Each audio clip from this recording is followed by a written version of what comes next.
Hello and welcome to episode 167 of Flix and a Six. I'm one of your hosts, Anthony Costanzo. With me, forever and always, the man, the myth, the honorable Judge East, Alessandro Balsi. Say hello, Al. Drew Carey currently looks like he is impersonating Mandy Patinkin circa Homeland. I don't think I've seen a picture of Drew Carey in a very long time. So I hadn't either, and I was watching the Yankee game with my dad shortly before coming down here, and as I was walking out of the room, my mom was switching the channel, and she accidentally put on CBS, and The Price is Right at night was on, which I did not know was a thing. Apparently, Drew Carey is still hosting The Price is Right at night, and I was like, "Wait, it's live?"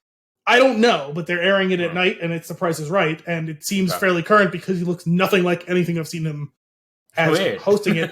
And I was like, oh my God, he looks like, that's what the pandemic did to him. He looks like Mandy Patinkin does in Homeland. Long hair, that's like combed back, beard, glasses, but like not the old glasses he used to wear that were like the old glasses, like more modern looking, big glasses. He looks like Saul from Homeland. I still haven't watched Homeland. The first season is incredible. Okay. How many seasons are there? 8, which technically I never even finished the 8th season. We're not off to a great start with this conversation. Listen, don't get me wrong. It's still fun and entertaining for the next several seasons, but it just gets further and further off the rails. It's like a even more dramatic version of what happened to Dexter. Oh, okay. Except this show starts taking itself seriously, whereas Dexter always had a little bit of a wink campiness to it. Yeah. The first season is legitimately great, though. Even if you just decided, I'm just going to watch that season and leave it alone, you would get some experience with that show. Yeah, it would be worth your time. Like the performances are good. The writing is great. I still really are hooked, like that really loved it. Yeah, like stayed with it the whole way. I did too. It's just that when the final season was ending was around the time that I was starting this job, and then the pandemic hit.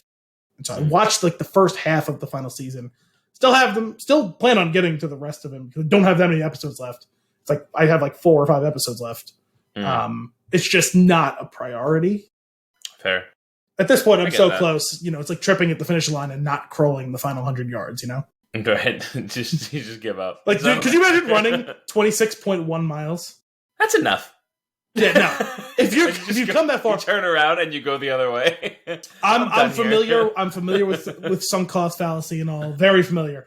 But when it's that far and it's not really costing you that much more to finish, you might as well just do it. Yeah. No, I'm with you on that. If I got that far, that's pretty much how I felt with The Sopranos.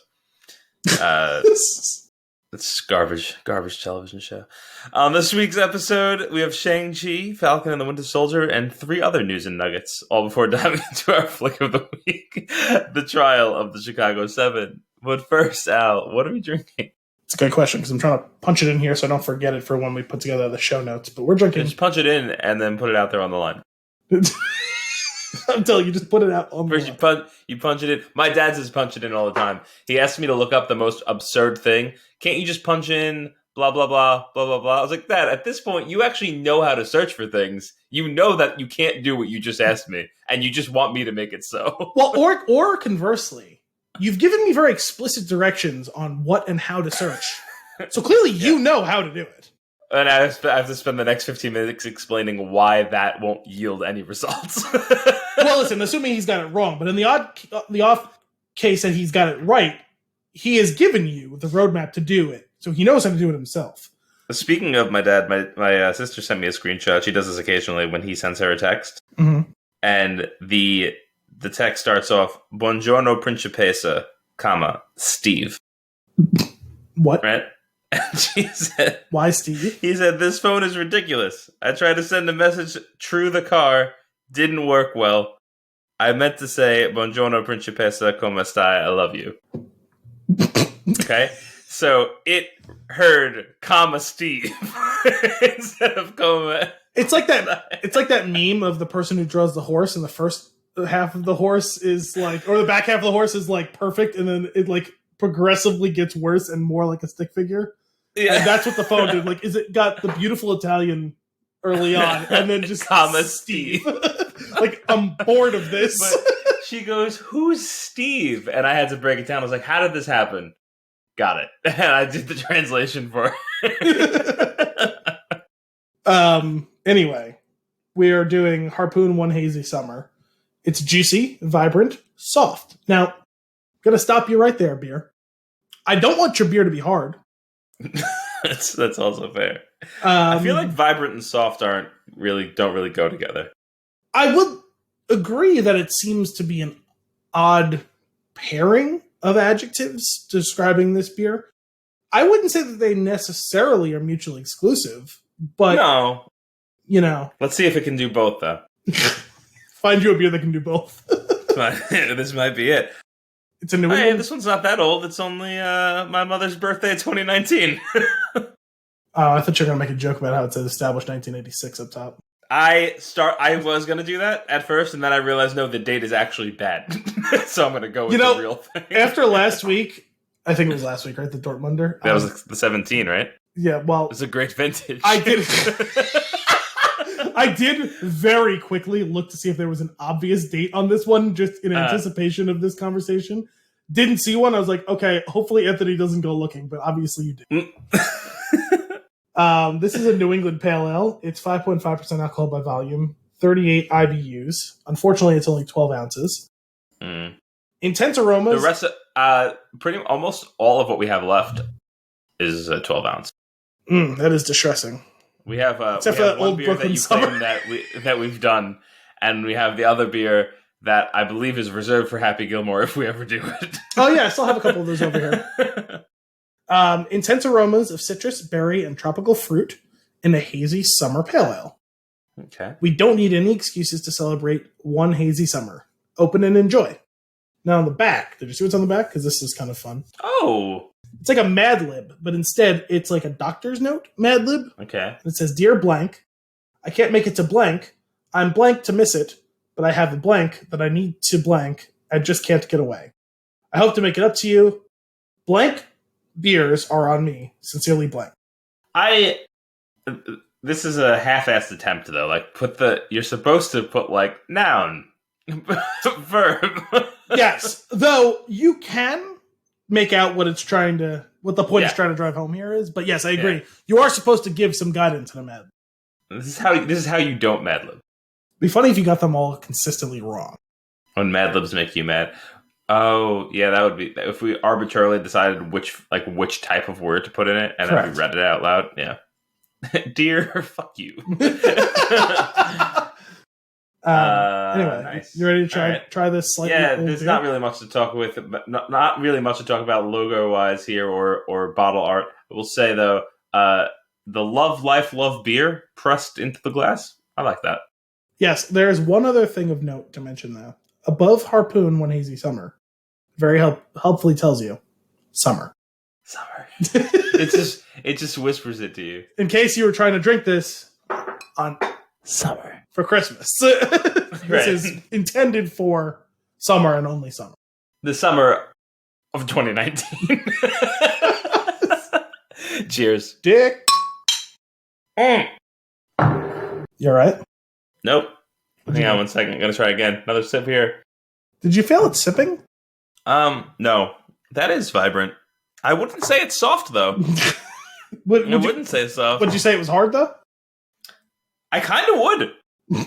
It's a bit of an aggressive... There's an aggressive fizz. I think that's... I feel like if it was soft, it wouldn't have an aggressive fizz. Or is it saying because it's a soft pale ale, like if it were to be implied that it was hard, would the alcohol content be higher? Is that what we're going for? Like Mike's Harder Lemonade, which has more alcohol than Mike's Hard Lemonade? God. There is so much trash out on the shelves in stores. It's painful. Anyway, that noise. I need to fill you in. I must have done something to my shoulder, and I can't lift. We actually talked about this on Game Bites the other day, and you're really milking that injury. I can't really lift it. Yeah, right. Because that's going to come out well after this. So it's all really confusing. Jeez, this guy's gonna get his shoulder looked at already. Yeah, right? It's been months. Going on for months. But it's I I've reached the point in my life where like I'll wake up and something will be wrong. There's nothing specific that I've done. It's funny because as you were just going through that, maybe my mom's got sympathy pains because she couldn't figure out why her shoulder started hurting all of a sudden, and it was her right shoulder as well. And she did the same thing where she like didn't even really do a thing that should trigger a pain in a shoulder in the same way that you did. Like it wasn't like you like reached like aggressively behind you for something or like we're lifting something heavy. You just lifted a glass of beer to your mouth. Yeah, I use my right hand to lift the glass, and that's what it's moving my hand upwards past, I don't know, I can't even describe it. Do you have like a shoulder impingement? Something right along the, I'm drawing for Al on my shoulder, top down. Tear a rotator cuff? I would assume that if I did, it would hurt on the regular. But it only hurts when I do something. No, if it's a partial tear. So maybe that. Or also it could just be inflamed. It could be. You could have, like, bursitis of the shoulder. And I don't know. And I refuse to accept that it's torn. And the reason being... You didn't do anything to tear it? I didn't do anything. There wasn't something that happened where then I felt it. I woke up, and I put a shirt on, and that hurt. And I was like, that hurt. And then other things hurt more throughout the day. Starting to wonder, did you get a baseball spring training injury? Because that's always been a classic storyline, like for decades now, where it'll be like a week into spring training or a week like before the season starts. I mean, I hope I'm being written into a movie, but I don't know if that's what happened here. No, like there's spring training injuries in baseball where all of a sudden you'll hear, oh, this person's going on the injured list for 2 weeks because they slipped coming out of the shower. It only seems to be a baseball thing. It's no other sport, and it's always in like February or March. You hear it, oh, this person tore or like sprained an oblique muscle sneezing, or this person injured their neck toweling off their hair, or something like that. There's always someone who dropped luggage on their foot when they were moving, getting ready to fly back from Florida to New York or Chicago or wherever. There's always someone who accidentally cut their fingertip off, like making breakfast. It's the weirdest phenomenon, and it's been going on for decades in baseball. That's why they're so superstitious. Yeah, I don't know. I've been doing a boxing workout, which is it's like a non-impact thing. It's mostly just like form, and like you don't like fully extend. You kind of just go through certain motions. And I didn't. No, you could still overuse your shoulder. Yeah, what I'm thinking, what actually happened there is you always have your guard up, and if I put my guard up right now, it hurts. Yes. So I'm assuming that it has something to do with 3 days a week being in that position. Have you been doing an extended period of time? Adequate loosening up of the joints before you've been doing that and all? Yeah. Stretching when you're done? Yep. Yeah, I've learned that lesson a long time ago. maybe pop a couple of Tylenol? Yeah, I'm probably going to have to do that again. I think that's about worn off, which is probably why drinking the beer hurts. It's all right. You get to exercise that lefty beer drinking muscle. That's right. So anyway, this beer, it's fine. It's fine. Better than last week's. It's better than last week's, that's for sure. But where are you gonna go? I think I'm really only feeling a thuckle. That sounds right. Okay, I agree. It's a thuckle beer. Nothing special. Nothing to write home about. Did we settle on 0 thuckles or negative thuckles last week? Was that our first negative thuckle? I think we went 0 thuckles. Okay. It was weird because it felt like the beer was growing on you slightly, and it felt like for me I was actually liking it less as it went along. Yeah, I feel like you went from negative thuckle to 0 thuckles, and I went from 0 thuckles to negative thuckle.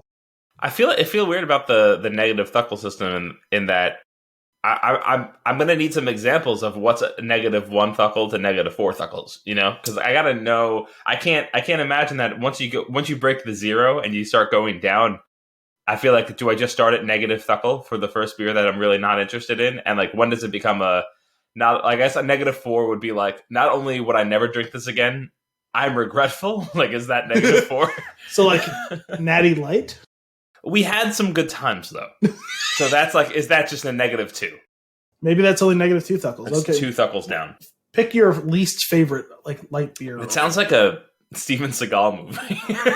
Negative 4 thuckles? 2 thuckles down.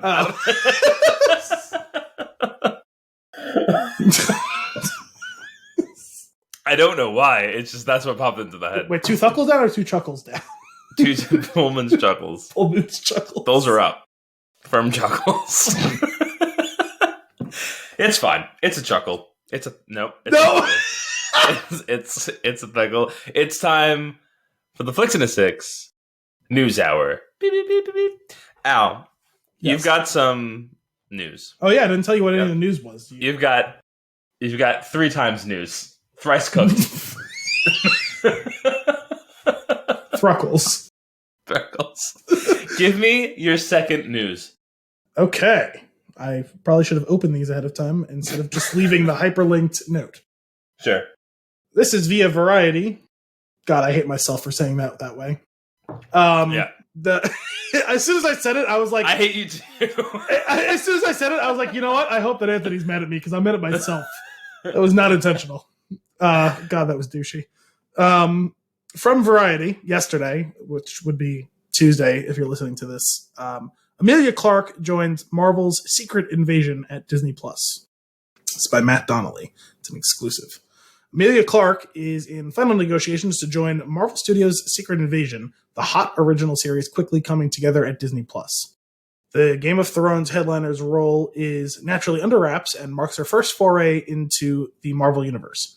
She joins previously reported cast Samuel L. Jackson, Ben Mendelsohn, Kingsley Ben-Adir, and... Whoa. I tried to call Ben Mendelsohn.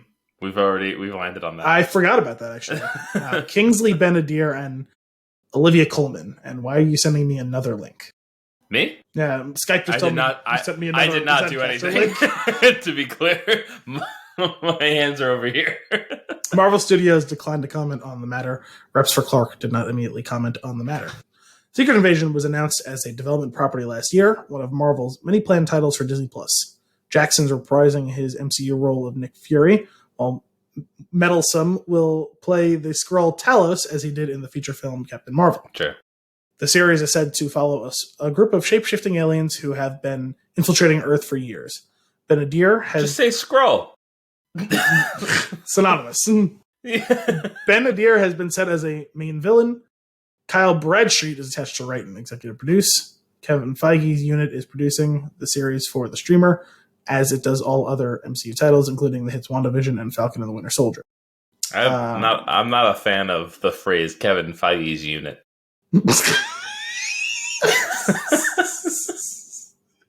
Kevin Feige. Wait, hang on a second. Hang on.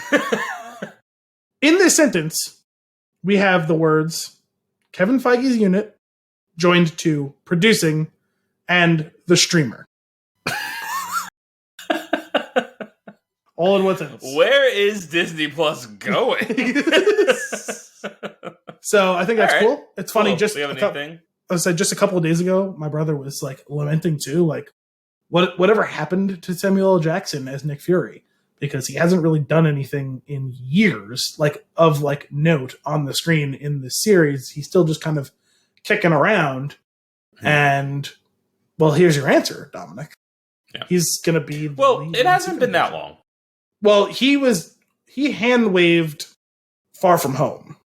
But because there. It's because he's not actually playing Nick Fury. He's playing Ben Mendelsohn. Which was fun because I like how like going through that movie, we were both like, something's off. It's almost as if he's phoning it in or not being himself. And then the fact that that's how it was played really is just props to the actor. Which I said that to him because it seemed like was taking that kind of literally, like he was bored. You said that was to like, Sam? No, to my brother. I called him up. I was like, "You are a tremendous actor, Sam, buddy, guy, my dude." And he was like, he's like, he didn't even really want. I was like, well, he was playing someone playing him. It's very subtle. It's very subtle character work. When Jim Carrey and Jeff Daniels do it in Dumb and Dumber 2, not the same. Not the same. I was like, but I hear you. It's been since probably The Winter Soldier that he actually legitimately was like being Nick Fury. And even that, he's barely in the movie when you consider the amount of total runtime. Was he ever supposed to get his own movie? Well, he's getting his own show is the thing. He's getting Secret Invasion. Here it is. Oh, that's his show. Like he's going to be... It sounds like it based on what I just read to you. Cool. I don't know. It could be everybody else, and he's just there. I don't know. It does seem like it'll probably be an ensemble, considering it's like him and Ben Mendelsohn, and I'm imagining Emilia Clarke. But like, if it was like Nick Fury's Secret Invasion, like that. Well, I think actually, I don't think it said it in this one. The original thing I saw, which actually picked up from this, I think it actually did stylize it as that. Whether that's officially. Oh, okay. So I'm not 100% sure. Cool. Yeah, I mean, whatever. More stuff. I'm into it. I actually was thinking earlier. We started this when we started this show. Do you remember what the first Marvel movie we did was? I mean, I'm sure I can look it up real quick. So why don't you? I feel like it was probably one of the Avengers movies, but I could be wrong. Buy me some time, real quick. Anyway, what this is coming down to is I would like to, at some point, not like necessarily like in a row or anything like that, but over the course of the next year or so, I would like to go back and I would like to do an episode for each of the MCU movies that we haven't done. I have just the itch. Fill them in like periodically. Yes. Yeah, here and there. Okay, so I think it'd be good. So it's gonna be a hard thing to search for. So technically not MCU, but we did episode 2 was Deadpool. No, sorry, not Deadpool. Logan. Right. So that doesn't count. No. That being said, I could. Logan could use another watch soon. I don't know that it needs to be. So technically, episode 5 was a deep dive into the current and future landscape of the Marvel Cinematic Universe. Okay, and we have done that a couple times, but like, what was the first MCU movie that we did? I am still looking because it looks like you have to like scroll each episode, right? Because the title of the movie is not very clear. Guardians 2, episode 12. Okay, episode 12, not so bad. And then assume May that 22nd. We've done every MCU movie since Guardians 2. Yes. May 22nd of 2017. Fair. Yeah, because we did event like episodes for like Endgame and Infinity. Yeah, I really miss recording in your I basement. really miss our double yeah. I miss our double episodes where we would go midnight showing, reaction episode, followed by morning showing, real episode. Well, those we really only did for Star Wars and... Did we do it for both Avengers movies or just the one? I think we did it for both of them. Oh, okay. Those admittedly are the biggest event.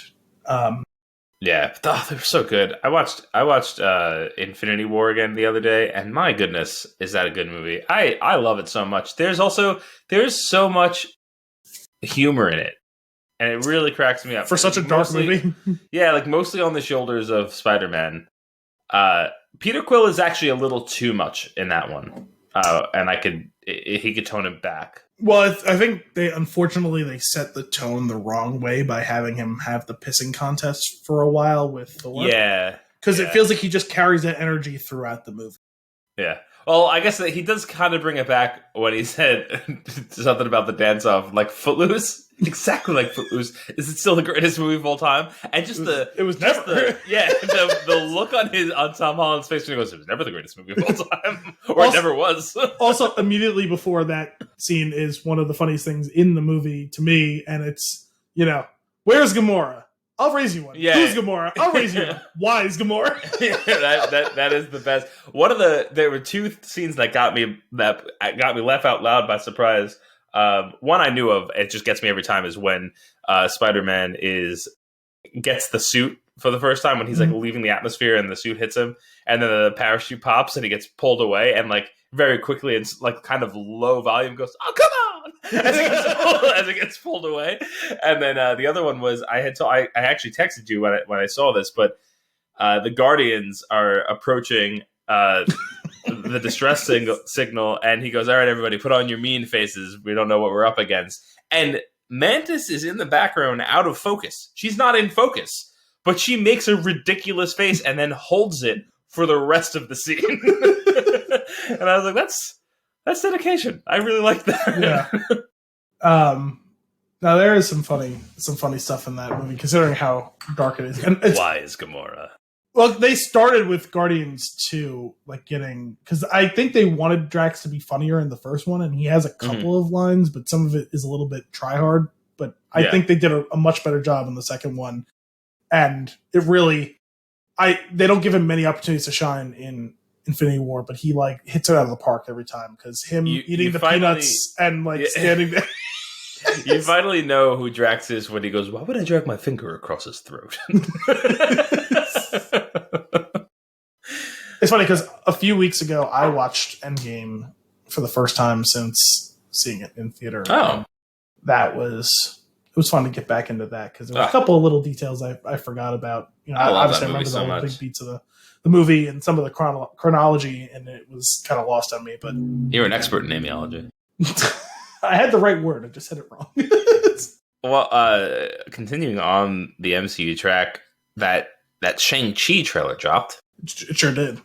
And I am all in. I still have no idea what it's about. I'm all in. Yes. I'm ready for a new space that I know nothing about.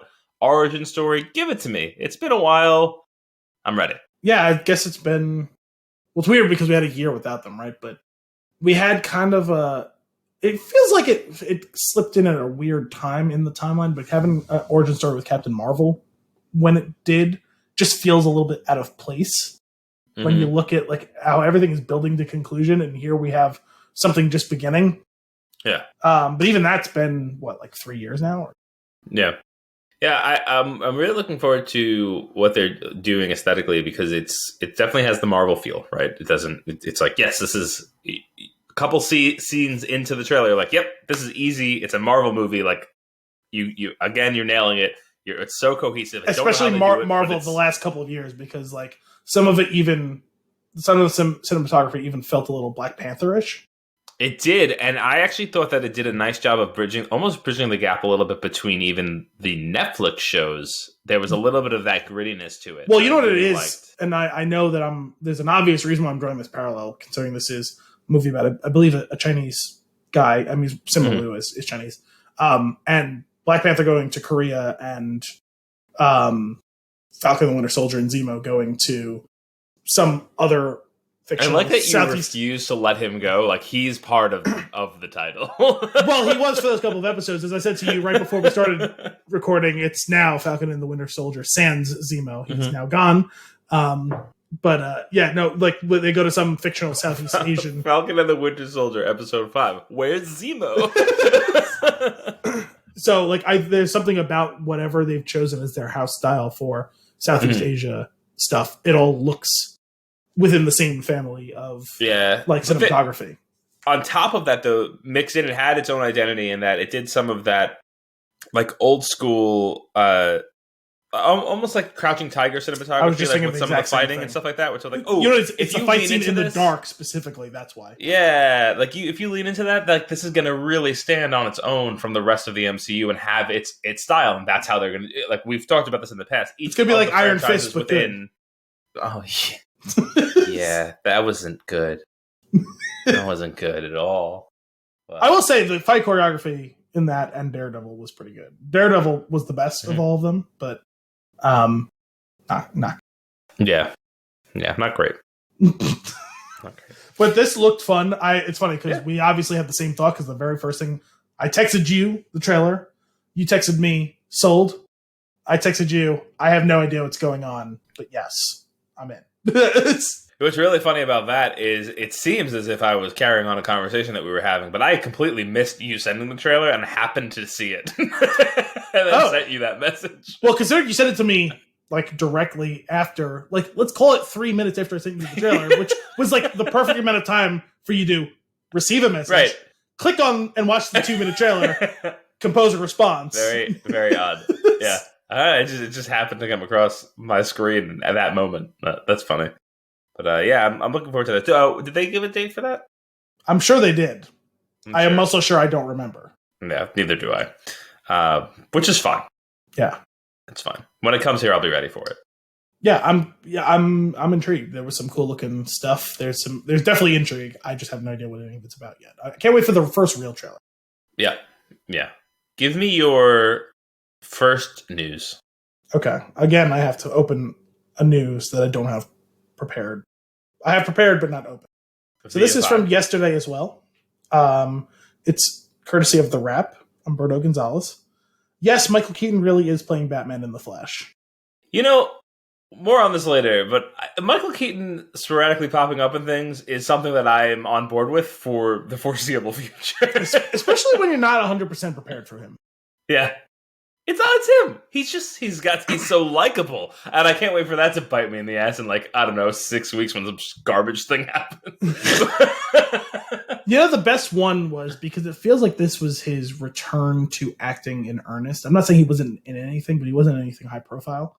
Him showing up in The Other Guys in a somewhat sizable role really caught me by surprise. I was like, honest to God, I haven't even thought about you in 15 years. And that was when I was like 5 years old and I was watching Batman Returns. No. I'm super pumped that he's going to be in it. I'm not super pumped that we're still in this DC universe. Correct. We talked about that some in recent weeks, especially with unless this is the thing that fixes it extension. And completely, like, you know what could have been good is if they were to lose in Justice League and it were to completely eviscerate that universe. That would have been a perfect ending. Well, obviously they teased it with that one of the 37 Lord of the Rings style endings. That was at the end of that with that whole future Injustice style Flashpoint thing, whatever the fuck it was. Yeah. So anyway, Michael Keaton's talent agency, ICM Partners, has confirmed the actor will return as Batman in The Flash. The superhero film officially kicked off production in London on Monday, as revealed in an Instagram post from director Andres Muschietti. That name's familiar. Mm-hmm. Was he the guy who directed It? Maybe. I think that's who it is. Why don't you look that up while I continue to read? As the Wrap first exclusively reported, Keaton was in talks to return to the role of Batman after nearly 30 years to appear alongside Ezra Miller in Warner Brothers' The Flash. But Keaton set the fandom on fire. He did direct It. Yeah, that last name sounded familiar. It's a fairly unique last name. Mm-hmm. But Keaton set the fandom on fire last month when he hinted in an interview with Deadline that he might not do The Flash because of his concerns about COVID-19. And then this is something about him hemming and hawing about COVID, which we all get the gist of. Keaton first played Batman in Tim Burton's 1989 blockbuster of the same name, which was a critical and financial success that changed how superhero films were viewed and paved the way for the genre's future box office domination. Keaton's casting was initially controversial among fans as he was primarily known for broad comedies, but his performance, particularly how he used his comedic background and his portrayal of Bruce Wayne to differentiate it from Batman, you want to get nuts? was widely praised and is now recognized as a seminal moment in comic book films. Yeah. This last paragraph in this really kills... Oh, sorry, no. Second to last paragraph kills me. Keaton last played Batman in 1992's Batman Returns, but quit the role during the development of a third film after Burton was pushed out as director and replaced with Joel Schumacher, who took the series in, wait for it, a campier direction with 1995's Batman Forever and its reviled 1997 follow-up Batman and Robin. Oh my goodness. Just imagine that you need to get rid of Tim Burton because you need to be campier. Right. Not to say they didn't succeed, because they did. I'm just saying, imagine Tim Burton not being campy enough for you. But imagine Batman Forever, where Jim Carrey's Riddler is opposite Michael Keaton's Batman. That would have been awesome. Yes. Probably would have been more awesome than him and Val Kilmer. And Val Kilmer was fine, but that He's interaction... just there, mostly. Yeah. I don't know. So anyway, the final note on this. The Flash will disregard the latter two entries entirely and explore what Keaton's version of Batman has been up to since we last saw him. Loosely based on the 2011 DC Comics crossover event Flashpoint, previously announced as the film's title at Comic-Con 2017, the story sees Ezra Miller's Barry Allen travel back in time to prevent the death of his mother. The result, Allen inadvertently creates another universe protected by Keaton's Batman, now 30 years old. Oh my god. Will release on November 4th of 2022. No, it won't. So they, not only are they gonna really confuse people with the whole multiple universes, multiple timelines thing, but that one of those timelines that we're going into is also split inadvertently by studios not allowing the director to continue. And that's not even taking into account the other split that is going to end up with Robert Pattinson as Batman. Yeah. Right. This has been something that I've said a couple times over the last few years that has been driving me nuts. and it's that I can't keep track of anything that's going on in DC. There's too many different. There's like at one point going to be like an overlapping 4 different Batmans. It's a million half-baked ideas. The thing is, they're quarter-baked. It doesn't even have to be. But it's like chicken. Where like it needs to be fully done. DCEU is giving me salmonella. The DCEU is undercooked chicken. It is giving me cinematic salmonella. Warner Brothers DCEU cinematic salmonella. Perfect. It doesn't even cinematic salmonella is going to be a thing going forward, and it is a tongue twister.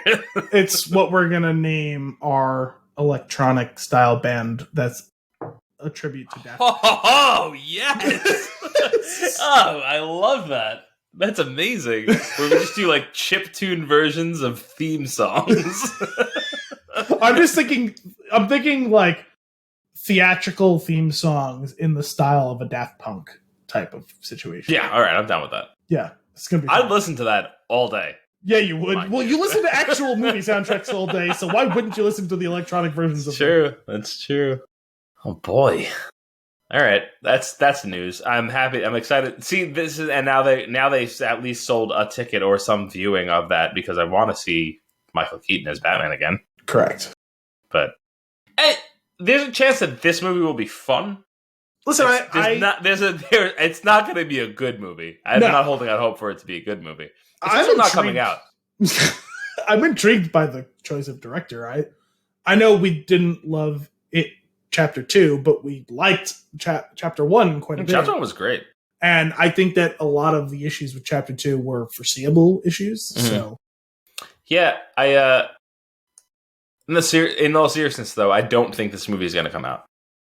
Do you think it actually will? It's the second most cursed movie behind Gambit. So yeah.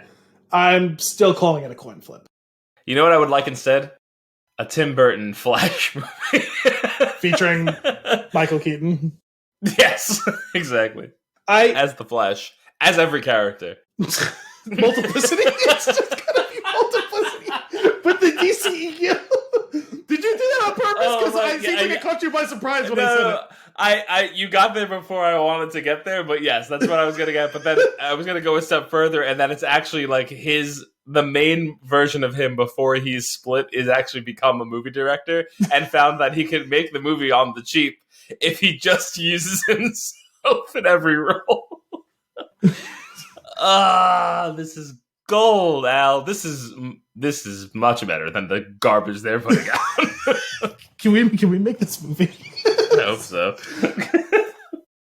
I want to just Michael Keaton I understand your fears about COVID. What if? Listen, how can you get sick if the movie is only starring you? Just many yous. Oh man, I'm so in. That'll be great. Cool. All right. News number 3, Al. This time, I got something. Okay. This is just a nugget. Mass Effect is quickly approaching, and I'm getting more and more excited the closer it gets. Mass Effect is quickly approaching, and I'm getting more and more upset because I have yet to find a way to buy a fucking Xbox. Oh, that's right. But it's not really. It's not well, it might be optimized. It's not a next-gen game, though.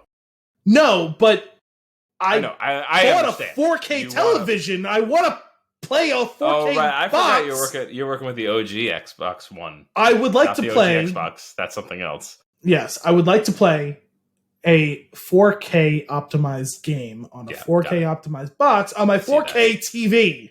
Right. I'm sorry. Remember when I bought that TV 6 months ago and I said, this will surely give me enough time to buy a new Xbox. Surely I'll have a Series X before I'm vaccinated. Honestly, yes. Man, that's a bummer. Sorry I brought that up, but I'm very much looking forward to it, and I'm ready to play it again. Well, like 4 months ago, my brother's friend Brian was like, when I really want to get an Xbox, he goes, because I know Mass Effect's coming out. I said, I'm in the same boat as you are. I said, they're going through a lot of supply issues. I'm going to guess May. May is around the corner. It is April 21st when we're recording this. Yeah. No end in sight. No, it's a shame. I'm sorry. I'm sitting over here with the Series X of the PS5, and I'm sorry. I'm aware, which, like, whatever. Oh man, you have to experience the Spider-Man game though. The one that was on PS4 that they remastered. It's so good. It's so good. While you're waiting, go get a PS4 Pro and play Spider-Man, and then just return it within the 30-day window. Hi, I would like to exchange this for one Xbox X. Yeah, exactly. And I will pay the difference. Yeah, I don't know. I'm just frustrated generally with all of that. First world problems, I know, but yes, I have news number 3 ready this time. Hit me. On IGN, this was from earlier today. Oh, I didn't go on IGN today, so this will be news to me. Netflix, The Witcher, Sex Education, You, and Money Heist to return in the second half of 2021. Sorry, and Money. If that was all one thing, like The Witcher, Sex Education. No, those are all commas. Sorry, let me try that again. Netflix, The Witcher, Sex Education, You, Money Heist, and Steve to return in the second half of 2021. I'm all for The Witcher, Sex Education. I'm down. I mean, there was plenty of sex, so I suppose they might as well take some time to teach us about it. So we're gonna get Cavils Gavels. They're coming back. Cavils Gavels. Toss a coin to your streamer. Netflix has announced that was the subtitle of the article. I didn't make it up. It's right here. I'll show it to you. My car still does that when I summon it.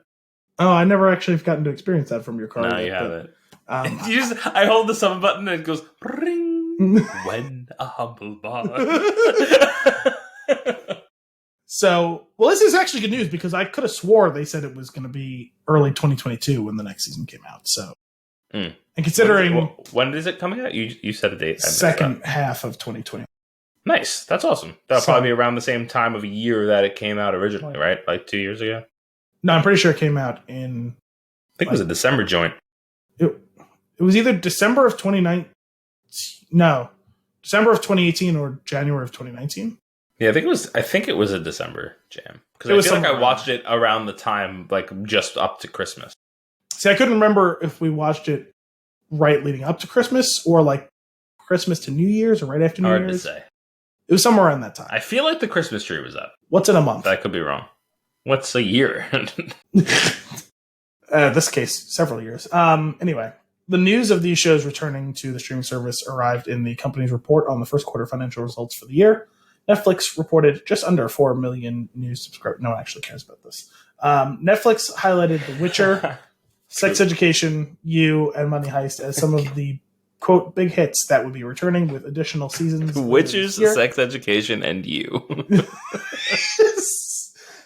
It's an exciting array of original movies. Featuring Steve. Sorry, I'm done. Including the likes... There's an exciting array of original movies, including the likes of large-scale, star-driven features like Red Notice and Don't Look Up, which both appeared on Netflix's sizzle reel for 2021. Alongside its sizzle reel, Netflix pledged to release at least one new movie a week throughout 2021 for a total of at least 70.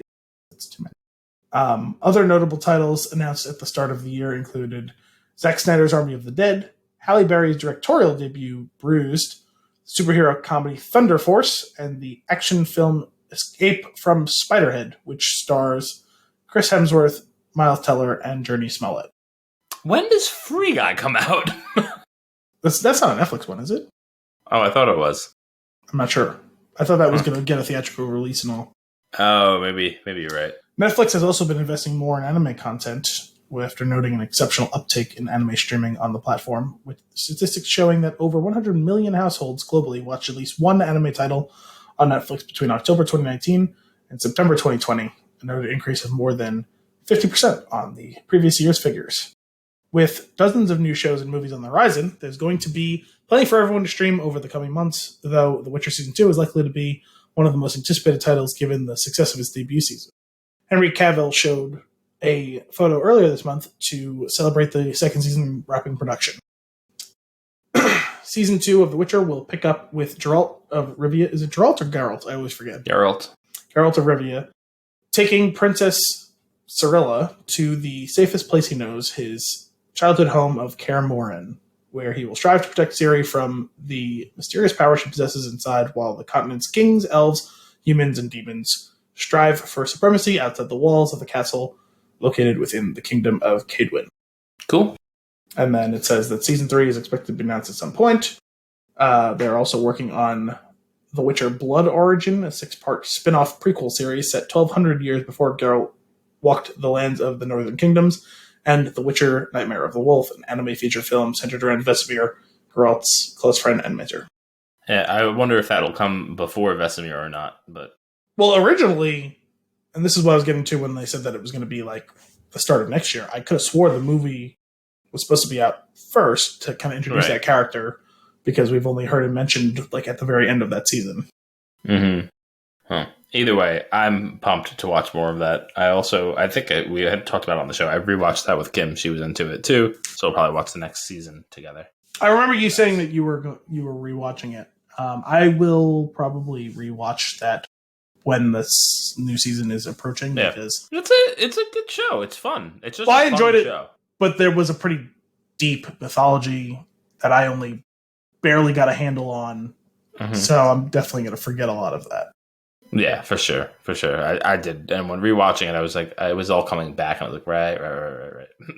Well, I'm surely the worst part of it is going to be just all of the names and timelines are going to jumble in my head into a barely understandable mess. So easily. Cool. Falcon and the Winter Soldier. Shall we recap season 5? Nope. Episode 5? Season 1. San Zemo. San Zemo at this point, yes. You all right? No, you unmuted it because I hear you booping the fucking microphone trying to hit the button. It booped, it unmuted, but like when I released it, it remuted. So I usually get the opposite version where I try to. This thing's been finicky lately. I have an issue muting, but I typically don't. Yeah, it doesn't always mute when I click it. Yep, which is weird. Yeah, it's annoying. But anyway, yes. I will say, continuing on the theme of this show, I feel like I really like the idea of it. I feel like I've liked some of the specifics. I haven't loved how it's all come together. This is an episode that would typically have been like episode 8 of the 13-episode Netflix series, and it would have been fun for a while, and then the next 2 episodes still wouldn't have advanced the plot anymore, and that's when everyone would start to tear their hair out of their head. So kudos to them for finally taking our advice that we gave for a couple of years.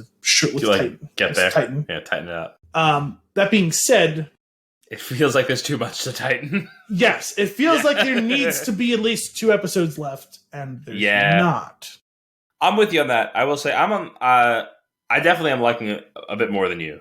I'm super. I've been like super into it every week, sitting down to watch it, pumped to watch it, and like I know what I'm getting into. It's not going to be it's not the best Marvel property, but I'm really enjoying it. And it's like, does it have its issues? Certain. Like, and it's definitely clunky here and there, but overall, it's a fun watch. It is definitely for me. It's the MCU version of The Mandalorian.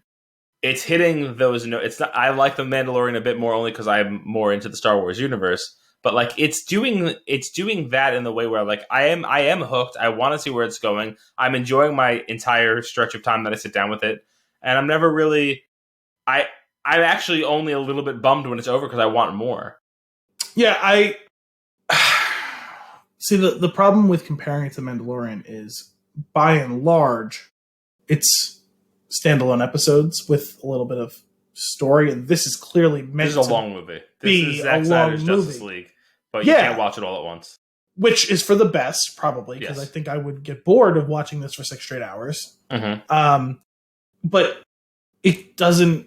Like it, if you're planning on making it like that, like when you're making a movie, right, the story is meant to be told across this period of time, right? And it is a story. They're not managing the flow of story well. Okay, that I will agree with, and I will say I am curious because I feel like we might have talked about this last week, and I'm pretty sure we brought it up before. But at some point in the past, wasn't there like a rumor of this being a movie? Yes, and my guess is that they just didn't change the story, and then found filler. But that's like getting back to the old shows issues where there was so much filler. Now they were smart in not padding it out to that length, but like there is enough here where like it could work well. Like I like a lot of the ideas they're pursuing. I like some of the characters and some of the set pieces. I wouldn't say I dislike the show. It's just not impressed me in any. Like the first 2 episodes were fine. I liked the 3rd episode. I really liked the 4th episode. And I was like, okay, I'll forgive you taking a little minute to get going where you want to go, because now where you're headed, I'm on board. And then they blew up the whole Zemo thing, which, understandable, like that was always going to happen in some way, shape, or form, but like it felt like kind of a wet blanket the way they did it. I don't think that that's over, though. Yeah, but wherever it continues, it ain't gonna be on this show. No, probably not. That's probably my point. Unless, you know what I mean? Unless it's a post-credit scene of the finale that's going to lead it to something else later. My point is that's something else. It's not this show anymore. You know, so like season 5, I liked the idea of episode 5. I liked it. Like there was some interesting character moments. There was some plot threads that were either set up or paid off. Yep. But it's not a penultimate episode of a season. This should have been the midway point of a season. I don't know. I'm torn. So I could see the previous episode being the second to last episode because of how crazy it ends and like, okay, now we need to solve this. That's what I'm saying. Like chronologically, if they'd flipped the 2 of them, would have made more sense from like just the flow of where it's all going. But just like still in all, I continue to say that we need 2 more episodes to finish the show because there's so many threads. There's so many threads, and we introduced a new character that I was like, it definitely in the moment I was like, oh no, like this is awesome. Oh no, we don't have time for this. That's what I'm saying. Like we have to tie off the Walker thing, which the Walker thing isn't going towards conclusion. It's starting a whole new chapter. I think, I don't know. We'll see. I feel like the next episode is going to be very, very fast paced. I also am curious how long it's going to be. I'm just saying, you have a new Walker storyline, where it should feel like it should be wrapping to a conclusion. You have new stuff that they're tipping off. Like unless now it always was obvious that WandaVision was going to be 1 season. Is this going to be a thing? Is there going to be a season 2 of Falcon and Winter Soldier? If that's the case, then okay. I'll take this down a notch, 10%. You know what I mean? Like because they're opening up so many different pathways. I don't know how you resolve the Walker situation, Sam and Bucky's personal lives that are obviously dovetailing in a certain way with the thematically with where the show is going. The Carly storyline, which obviously needs the 2 of them, and the Power Broker situation, and Zemo and Wakanda. That's 6 storylines that need to be wrapped up in and out. Yeah, so I do kind of wonder if Zemo in Wakanda is going to lead into into the Black Panther sequel. Which makes sense. So then if you're going to do some sort of team up... It's a way to get him there. If Black Panther 2 is Zemo going over there and Sam and Bucky feel like they have to make it right and it becomes an ensemble in the way that they're doing, which I actually like that, every single character doesn't have to have their own series of movies. We can have collaborations. We can have a Hulk and Thor movie, right? We can have a Hulk and Thor and Loki movie, right? We can have a Doctor Strange and Wanda Maximoff movie. And we can have a Spider-Man and whatever else that's going to be, because some of that's going to... Doctor Strange as well is going to flow into that. Fine, we'll have a Black Panther and White Wolf and Zemo and Falcon movie too. Like that could work. You know what I mean? Like I'm cool with that. So maybe we get an announcement of that like the day after the finale of this one happens, right? Because we're gonna get some post credits. I think they're probably gonna drop big news with the finale. I would think so. Of where it's gonna go. So if that's what they do, okay, fine, fair enough. But even still, I would say this hasn't been as satisfying as connective tissue to the rest of the MCU as WandaVision was even. You know what I mean? Forget about the qualities of the show and how much I enjoyed them. that one did a much better job setting up what's to come while still serving its own story than this seems to be doing. Because when we came down to the second to last episode of WandaVision, I felt like, oh yeah, next episode is when they're going to finish up all these storylines, you know? Mm-hmm. And they did. Yeah, I'm going to give them the benefit of the doubt only because they haven't given me any reason to doubt them yet. It's not like this will be some horrible misfire. It's just going to be... No, but they still might be able to wrap it up in such a way that you go, oh, like, it kind of makes sense. Like, I don't know that they're going to do this, but it could be that the way that they've structured the rest of the show leads to something very specific, or that they had to do it this way to make something work, because it's not beyond them to do that, right? To like really be thinking ahead to how they want this to play out in a finale. And like, sure. I guess my point is just thus far, 5 out of 6 episodes, that's a vast majority of the content that they've had planned. While it's not been bad, it's not been a train wreck in any sort of way, it's been on the lower half of their offerings. It's not like, we can say we trust them, have faith that they'll do a pretty good job, but sometimes you still miss. Like, you can check the boxes and you can still miss, and like, it's not the end of the world. It's not, well, fuck them, I'm not going to watch anything else after. No, like, no one is perfect. Honestly, they need to get something wrong occasionally, because that means they took a swing and it just didn't work, I'm not as hard on it. I do think I'm still fine with it so far, but I guess check in with me next week when it wraps up, because I will be I'm currently thinking that they have a plan for making this feel very cohesive, and like, I do think that in the end this one would have been better as a binge watch. Probably, I guess. Let me get through some of it and then get through the rest of it the next night or something, because like... Yeah, like if they dropped on a Friday and I watched it all by Sunday night.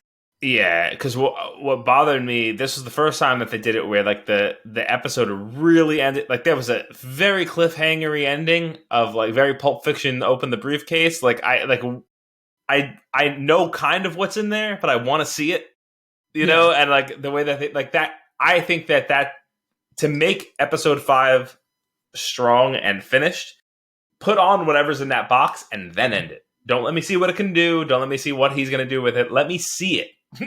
Like, I don't like that I had to wait a week for that, because I know that it's only a week.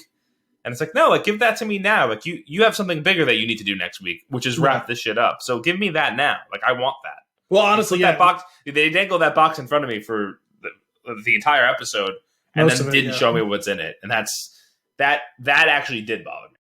Well, not only that, but just when you consider the efficiency of the storytelling, you can spend 30 seconds on it at the end of this episode, but reframing and reintroducing it probably means you waste 5 minutes in the next one.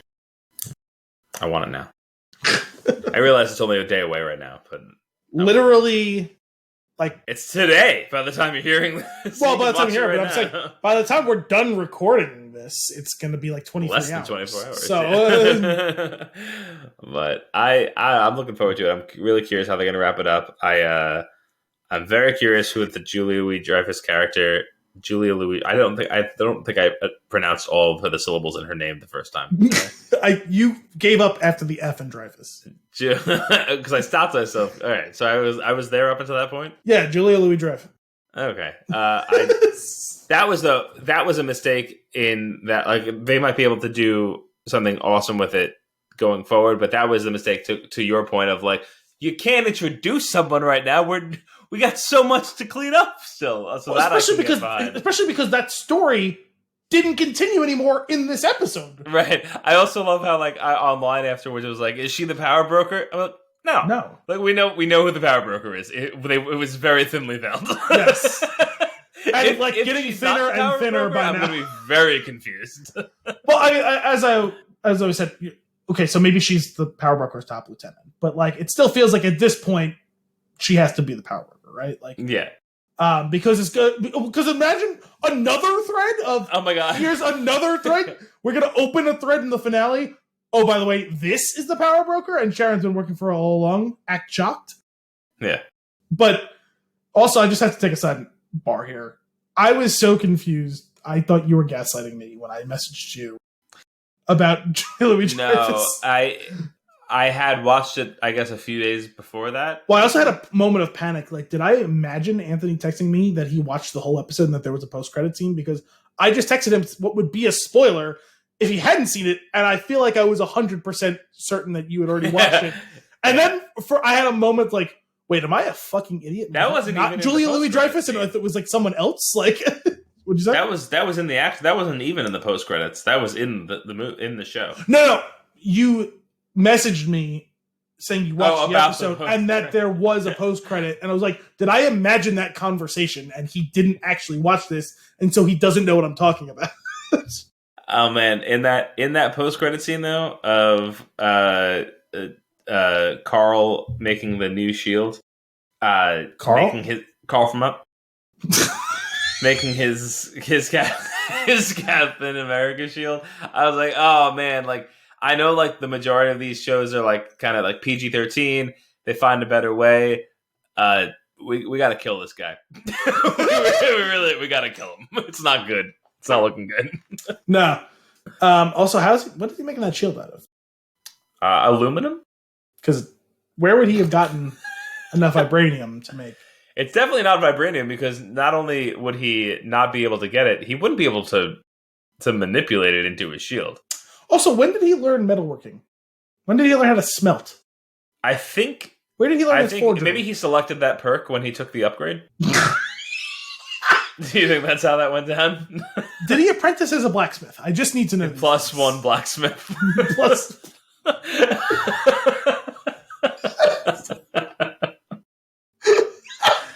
I saw it wasn't even a video. It was a still. It was circling the internet the other day of Jack Black on, I want to say Conan, some late night show, I forget. And he was playing some ridiculous looking instrument. And he looks the way that Jack Black looks when he's not in movies now, which borderline homeless.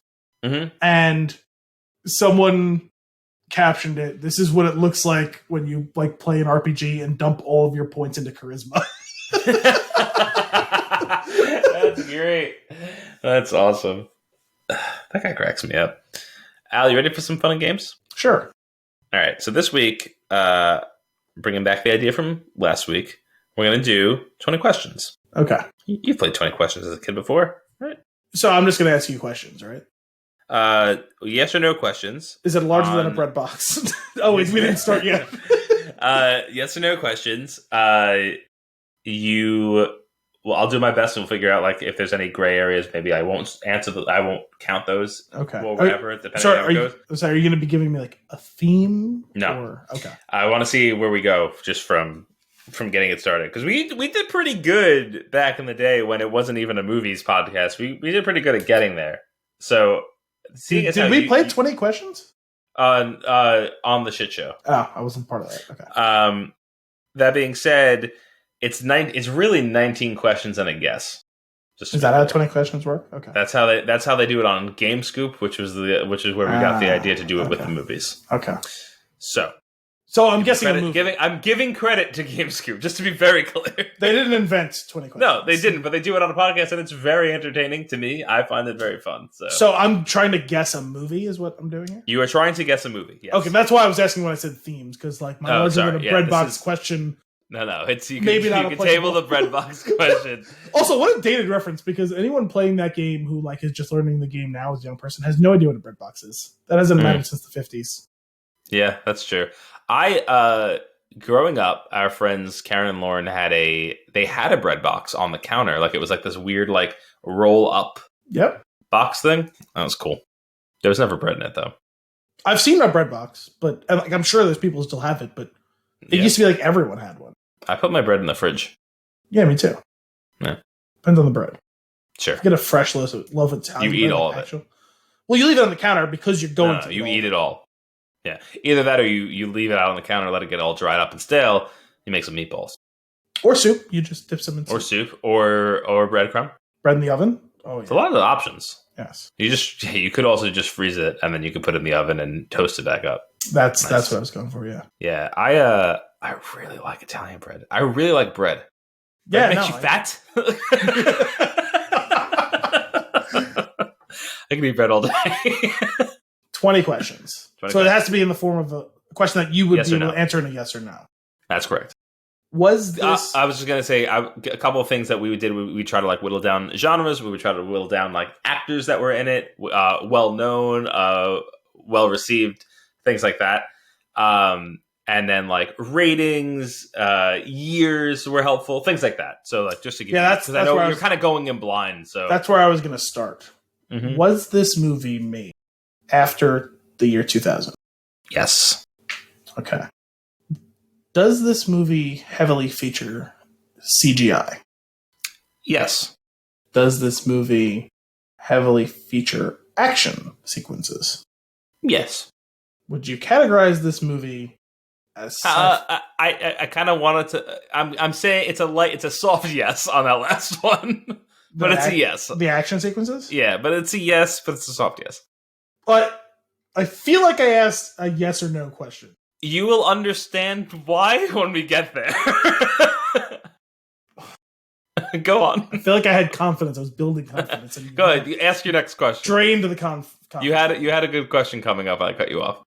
Oh, is this movie categorized as sci-fi? Yes. Was that 4 questions? Yep. Was this movie made after 2010? Yes. Okay. Is this movie part of the MCU? No. Okay. Was this movie nominated for any Oscars in a major category, meaning like director, writer, any of the acting categories? Please hold. What? Please hold. I know that information is on IMDb, but on the IMDb app, it's not readily available. Okay. Meaning, like, I don't care if it was nominated for like best like animation or what, I mean, like that sort of shit. Yeah. Let me see. 1 second. I almost said the name of the movie out loud as I was typing it. I want you to know that. That would have been a bummer. So you said it wasn't MCU, right? It was not MCU. Okay. I'm looking for...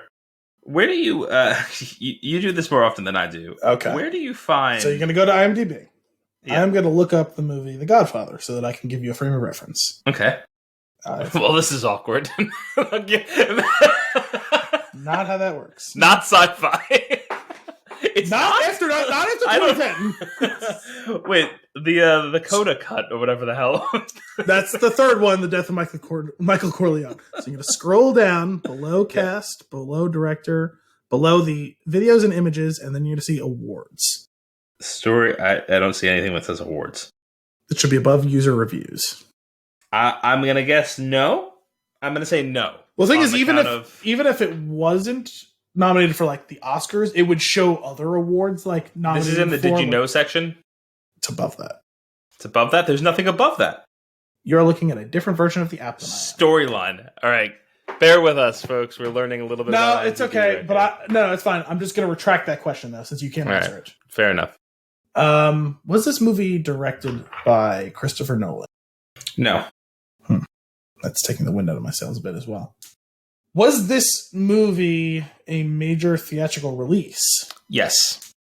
Is this movie a part of any major franchise of movies? No. Interesting. No. Even if those movies haven't come out yet? No. Don't take my hesitation as anything there. Just the answer is a clear-cut no. No, I didn't read any hesitation. Okay. All right, cool. No, because I was wondering for a second if you were trying to trap me in the technicality of Avatar or something like that. Oh, God. Technically, there's 17 of them. Well, no, my point was like, that's a franchise, but the second movie hasn't actually come out yet, but like 6 of them are in the process of being made. You know? Right. Fuck. Is the director a man? I don't like that you don't know the answer to this off the top of your head. There are multiple people listed as director. Now, if I guess the movie here, does it count as a question or does it end the game? If you get the movie wrong, you lose. So you might want to whittle it down a little bit further. Does the movie star Tom Hanks? Yes! Does the movie also star Halle Berry, Hugo Weaving, Jim Broadbent? Yes. Well, your hesitation to answer the question about the director, and I was like, wow, this should be fairly obvious for you to answer right off the top of your head. And then I immediately knew the answer because you didn't have an answer yes or no right off the top of your head. No, so I was going to appropriately answer that question immediately. The problem was, plural is the issue here. I know. Yeah, there's a bunch of people that are listed as the director of this movie. Yeah, not a commentary on gender and the fact that the Wachowskis are trans. I knew it was you didn't know the answer because you had to check how many people directed. And the answer to my question was kind of yes. 1/3 of the directors is a man. Tom Tykwer is a man, and he was one of the 3 directors in this movie. That's right. Because how often does one get a movie? You have to say it out loud. Did you say the name? Oh, it's Cloud Atlas. That's good. Yes, it is Cloud Atlas. So you got that in 12. Yes. It was a very specific movie, so I was a little thrown off. Well, I figured I'd start off with something that you loved to just kind of break the ice into 20 questions. I will say that this was a bit more engaging than the quizzes that we've done as of late. So I kind of like this idea. Now, do you want to do this like alternating? Do you want me to pick one for you next week? That would be fun. Yeah. Okay. I also think this will be a lot more fun when we have guests on because it's fun to kind of go back and forth with people. Yeah, and this is a more engaging game having 3 people than the quizzes because especially when you get stuck and you don't know what to ask.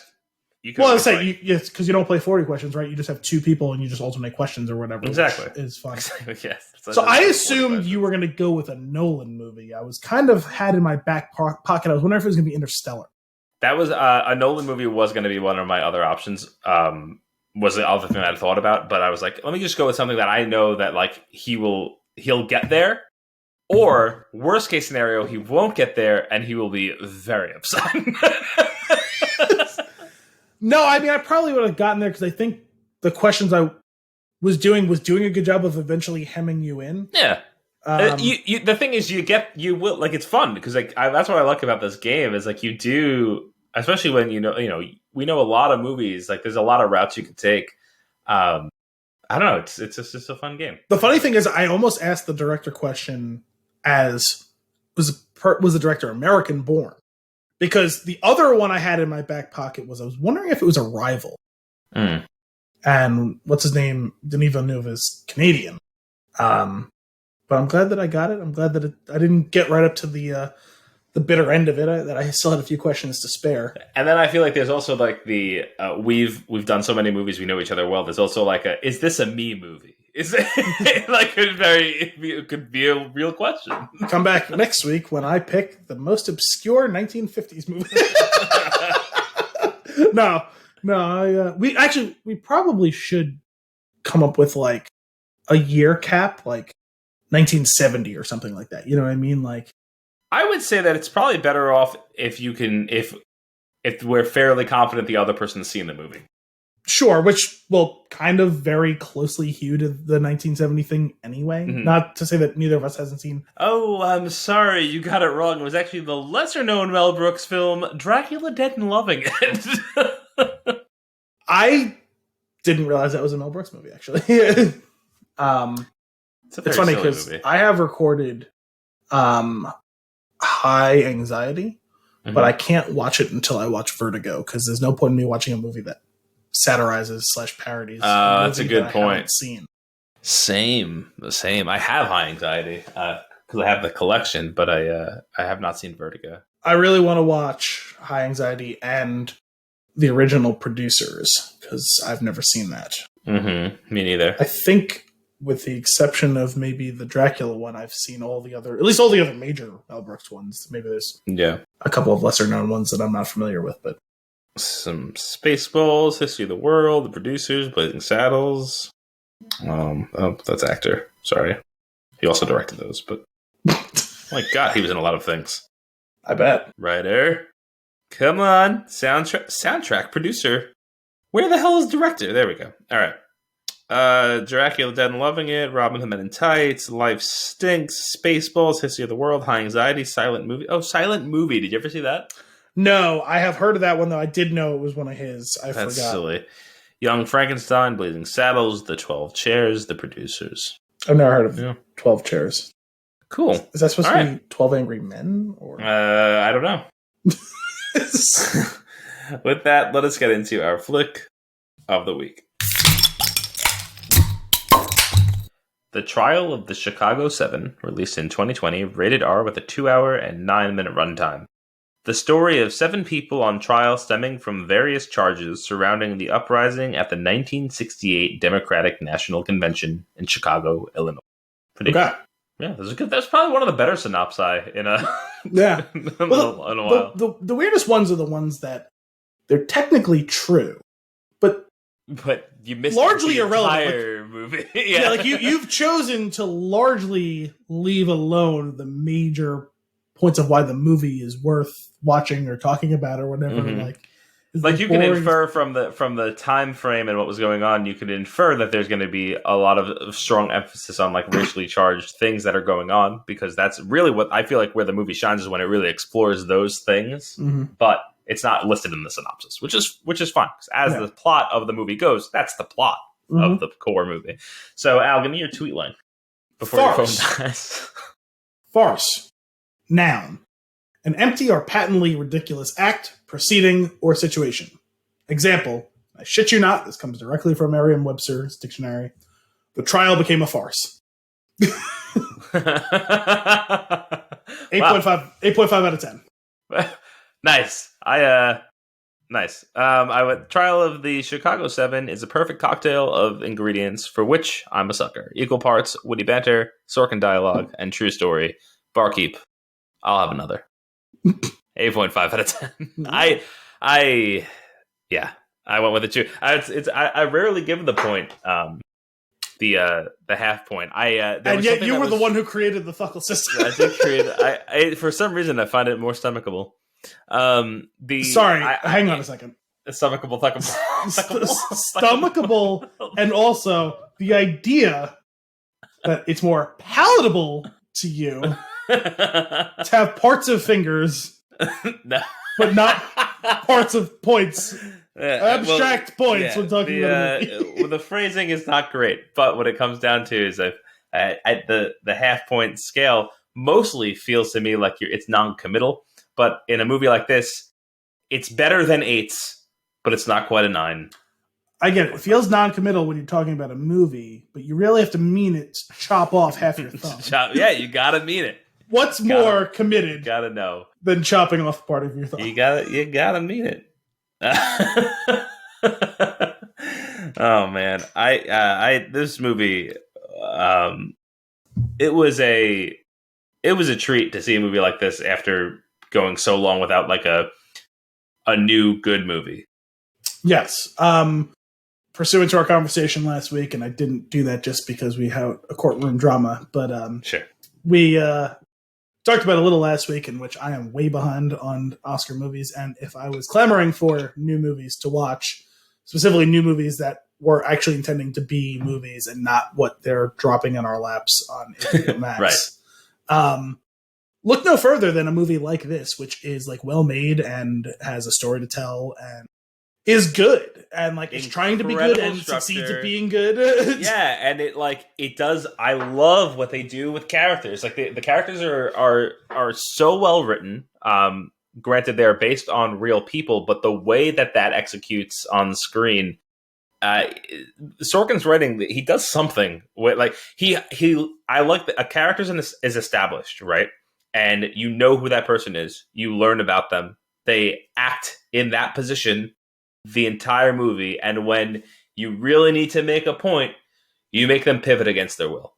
And he does that, and he does it so well. And it makes something hit every time that plays out. Just get out of your system. Don is the quintessential Sorkin. Yeah.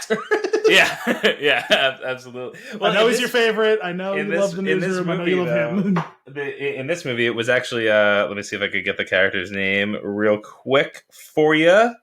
Definitely not stalling by any means. Tom Hayden? John Carroll Lynch, played by Dave, or... No, you got it backwards. John Carroll Lynch played David Dellinger. Correct. Obviously, we've talked about this before, so we're going to talk about actual specifics in the movie. So if you don't want anything spoiled for you, you have to either pause this and watch it or be okay with it. That's just how... Guys, it's on Netflix. It's super easy to access. It's super easy. Also, this is not a movie that you could really have spoiled for you because it's actually in the experience of watching it that is everything comes out. But David Dillinger's character, the pacifist... Dellinger. Get it right. Dellinger.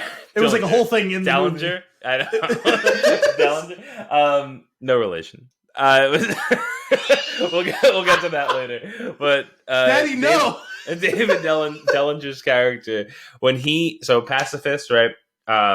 Son's talking to him early on in the movie. This is what we get into who this character is. No, I'm not going to swing at anybody. No, I'm not going to hit anybody. No, not even if they come at me. Like, there's ways to deal with this. Stands by that the entire film until it becomes too much, and almost against his will, he punches the court officer. And when that happened, I went.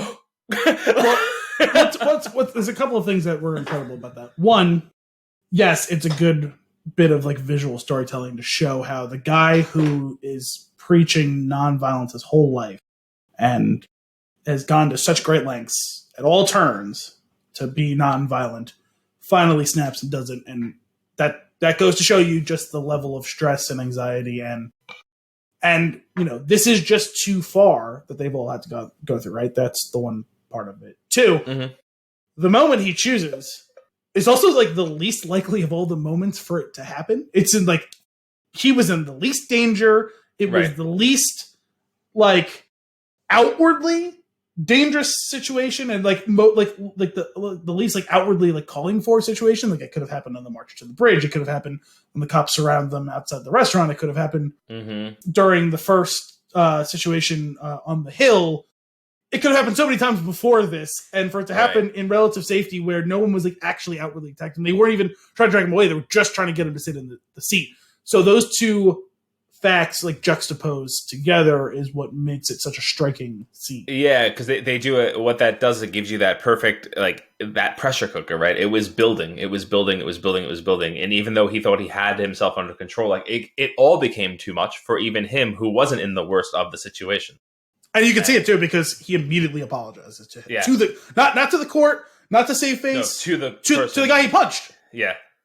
Twice, I believe he apologizes to him. Yeah, he does. That scene really got me. That, I don't know, but that's what I'm getting at with. I feel like he does that thing where like Sorkin can do a lot with his. I think his writing's fantastic. I do think that you write a character to that character's point, like, that was a perfect casting. John Carroll Lynch, great character actor.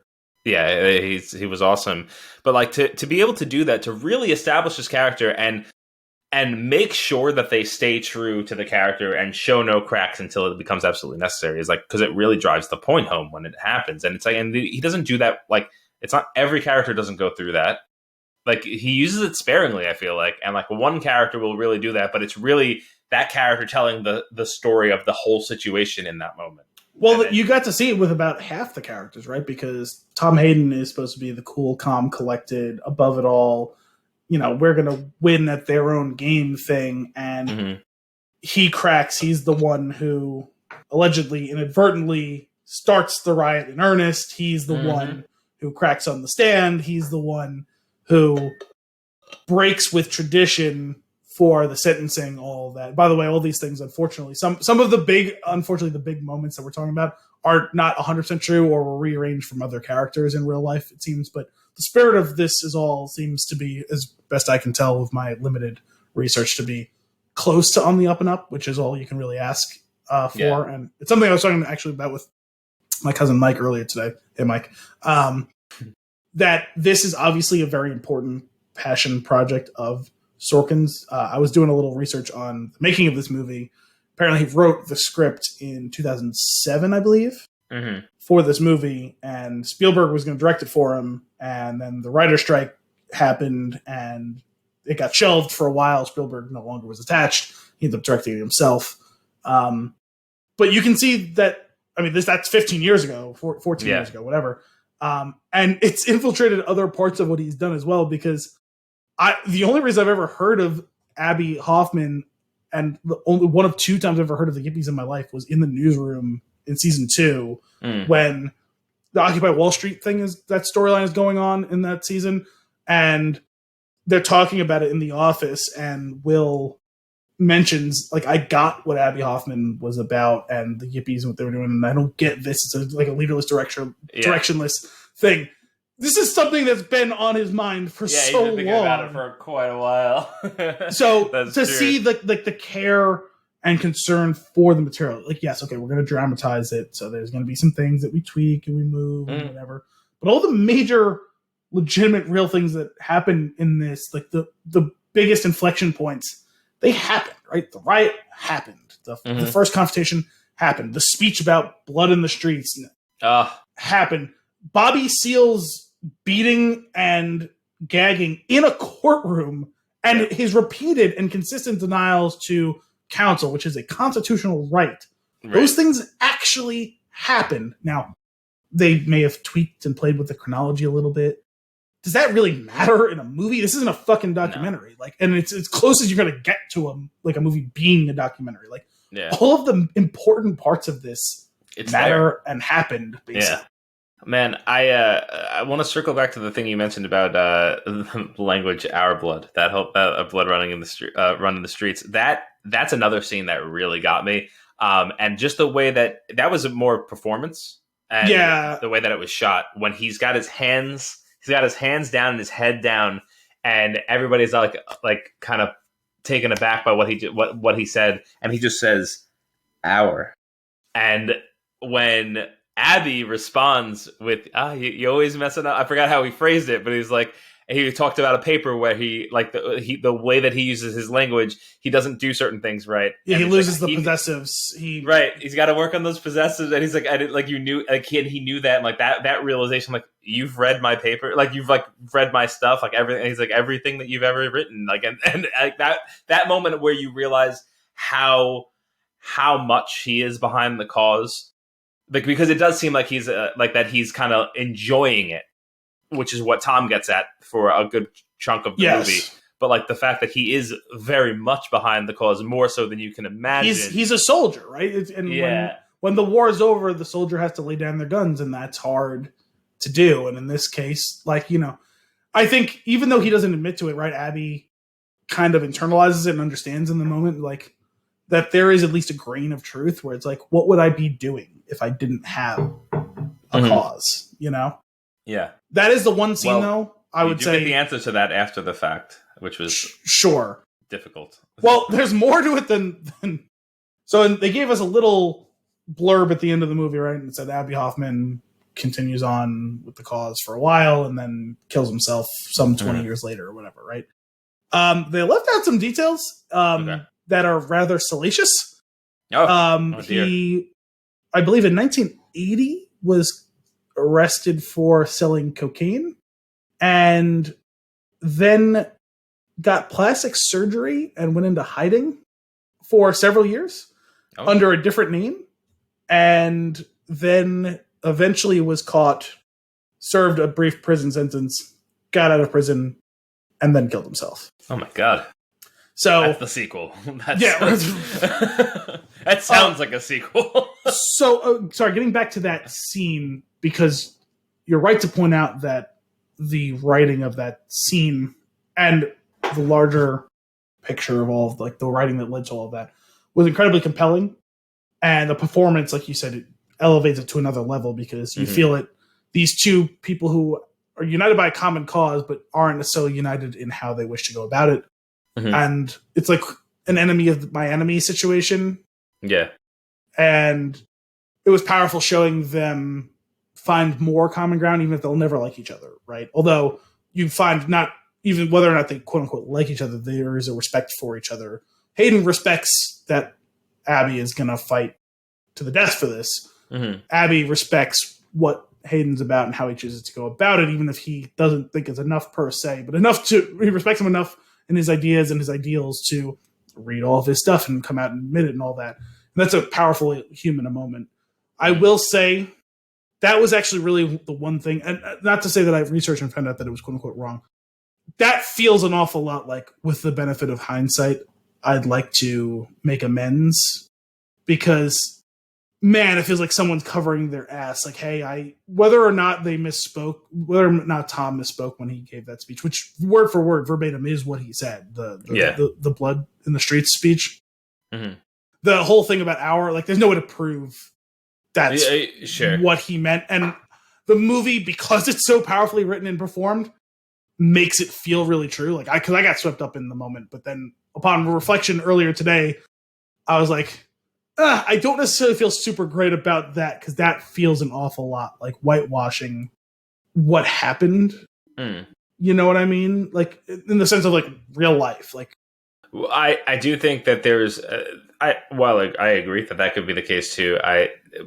For me, what I'm seeing is like that happening and like that moment almost unraveling everything they've worked for because it puts them as the bad guys if that's how it is played out.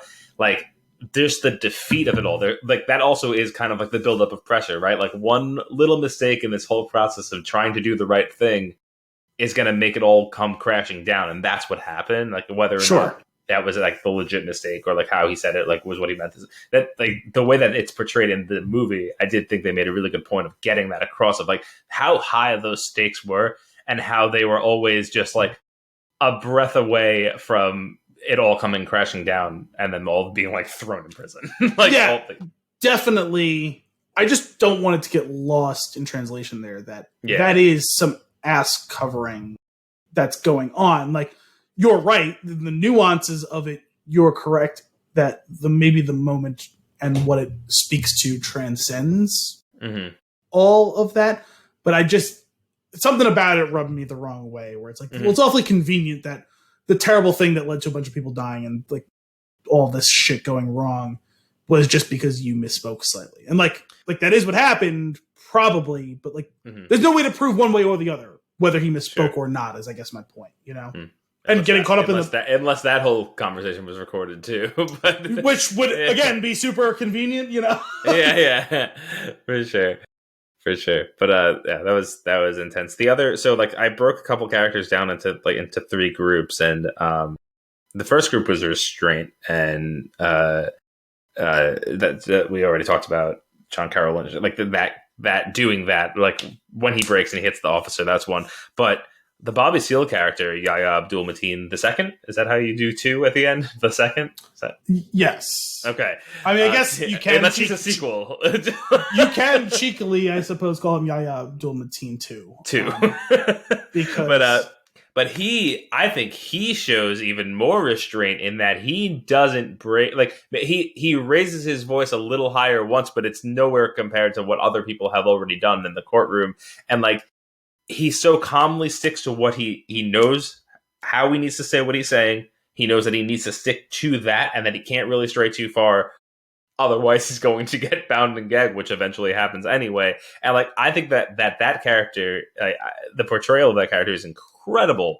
And how, especially I would say it plays with it plays with the viewer's own biases, because whatever side of this that you fall on, I imagine that for most people, and maybe this is just me speaking for my own, when you hear Black Panther, and we're not talking about Marvel movies here. When you're talking about like the historical group from the 60s and 70s and all that, you hear that there's a certain connotation, whether you ally with their cause or not.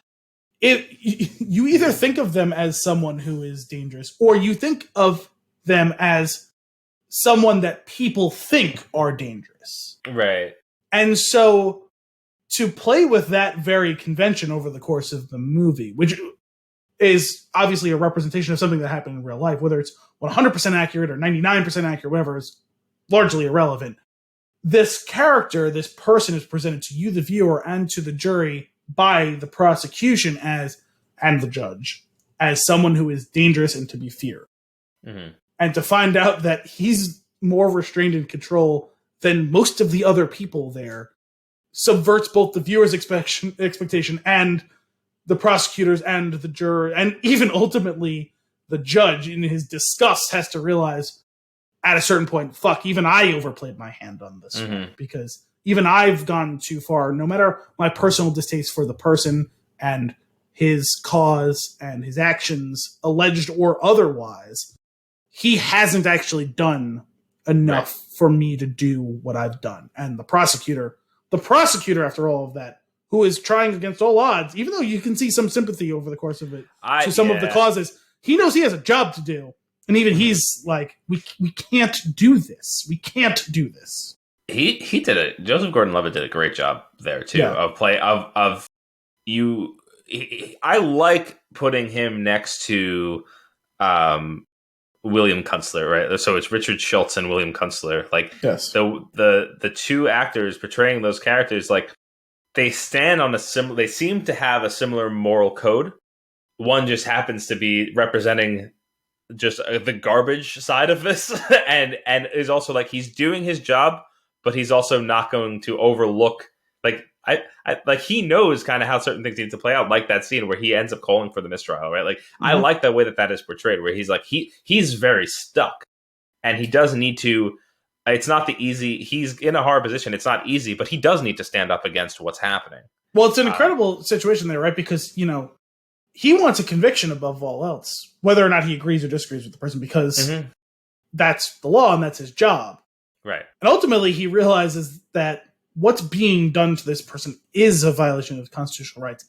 So he could just stand in silence and let it play out the way it's supposed to play out. Right. And he actively works against his own well-being because he knows that his boss and his boss's boss and his boss's boss's boss want to make an example of this person, and it's still too far. Yep. It's my goodness. It's a very powerful movie. By the way, his boss's boss's boss is the fucking president of the United States. That's right. Oh man. So Restraint was one of the buckets. Where I have Bobby Seale. And by the way, quietly, you have to include Rennie Davis into that as well, because I don't think they put it up as much in the movie as they did when I was doing a little bit of skimming in his background. He was actually very closely allied with Dellinger in real life, with the nonviolence and all of that. And you see him break as well in the moments preceding the riot. Yeah, I'm going to put him in a different group. He's close to that group, but I'm going to put him in a different one. But before we get there, I have Non-Restraint, which was Abby Hoffman and Jerry Rubin, who were amazing characters, and also to be able to make me laugh throughout this movie while telling a very heavy, very real story. I mean, that's writing skill. Well, not just writing skill, but both of them were pitch perfect casting. Yeah. I mean, sure, you've seen Sacha Baron Cohen play big and broad before, but that there is nuance, there's an actual intelligence and depth behind that character. And Jeremy Strong, I don't know how familiar you are with his work. He is an incredible actor. So my first introduction to him was in Succession. He plays the oldest true son, I guess, of Logan Roy, the patriarch character. That he has a half son, Jeremy Strong's character has a half brother who's older than him. It's Logan's bastard son, who's a part of the family but not part of the company. Jeremy Strong is the one who's supposed to be the golden boy, supposed to be the oldest son who takes the lead, and he's an addict and he's weak and he's all of these, he's never going to live up to what the father wants, no matter how much he tries to push him towards it and everything like that. And he always walks back, comes crawling back like a beaten dog and all that. It's an incredible performance, especially in the second season. I actually thought the first season, while they're breaking the character down, makes way for some interesting stuff in the second season when they try and build it back up, because he's never going to be big and strong enough, but he gets big and strong enough to finally fight on a close to even setting. At least that's what's tipping off in season 3. It's an incredible performance by him. He was nominated. The whole cast of Succession was nominated for the second season, and he won. I just saw him recently in The Gentleman. He was playing a flamboyant businessman who's trying to buy a drug empire from Matthew McConaughey. It was ridiculous. Then there's this. Yeah, he's ridiculous. He's an incredible performer. Yeah. And the two of them reminded me of Mulaney and Nick Kroll. I got those vibes too. Just the way the two of them. A part of it is the kind of the Jewish leaning of that, all of that, like the New York Jew type leaning of that. Yeah. But the way the two of them play off of each other, they were like, it was almost kind of like a Laurel and Hardy thing. I love that when they're walking into the courtroom and he catches the egg. How'd you do that? I don't know. I just saw it, and then when they're in the room, you don't know what to do with it. Yeah, it's like, are you still holding the egg? I don't know what to do with it. That was great. But anyway, I have them in the Non-Restraint because they were active. They were pretty active the whole time, right? They would do, whether it was a small jab or a big show, they were doing something. They were doing they're actively kind of working against their case by continuing to do what they would do in between sessions. And from what I understand, they actually even cut out some of the more ridiculous things they did. Oh my god! But life. When they are dressed as the judge, that was incredible. And then he has them take the robes off and they dress as cops. That was which also really happened. Amazing. Then Abby doing the stand-ups in between sessions, like that was fascinating too. Which apparently also actually happened. They were two great performances. Yes, especially Sacha Baron Cohen. I know he was nominated for this. He was, yeah. Very worth it. I would still lean towards what's his name from Sound of Metal, Riz Ahmed. But if he were to lose to Sacha Baron Cohen, I wouldn't necessarily be upset. I would still pick. Are they in the same category? I think they were both. I thought they were both for lead actor. Maybe. I think Sacha Baron Cohen is in supporting. Maybe it was. I don't know. I thought I read that he was lead actor, but I either way I know he's up for something. Yeah, he has my support. He was really good, and I'm not even really that big a fan of him as an actor. You've spilled my macchiato. Yeah, I mean, he definitely has his moments at Talladega Nights, but overall, I wouldn't say I'm like the biggest fan. Like, I never really got into like Borat or any of that stuff. So, but he was really good in this. He surprised me. It was awesome.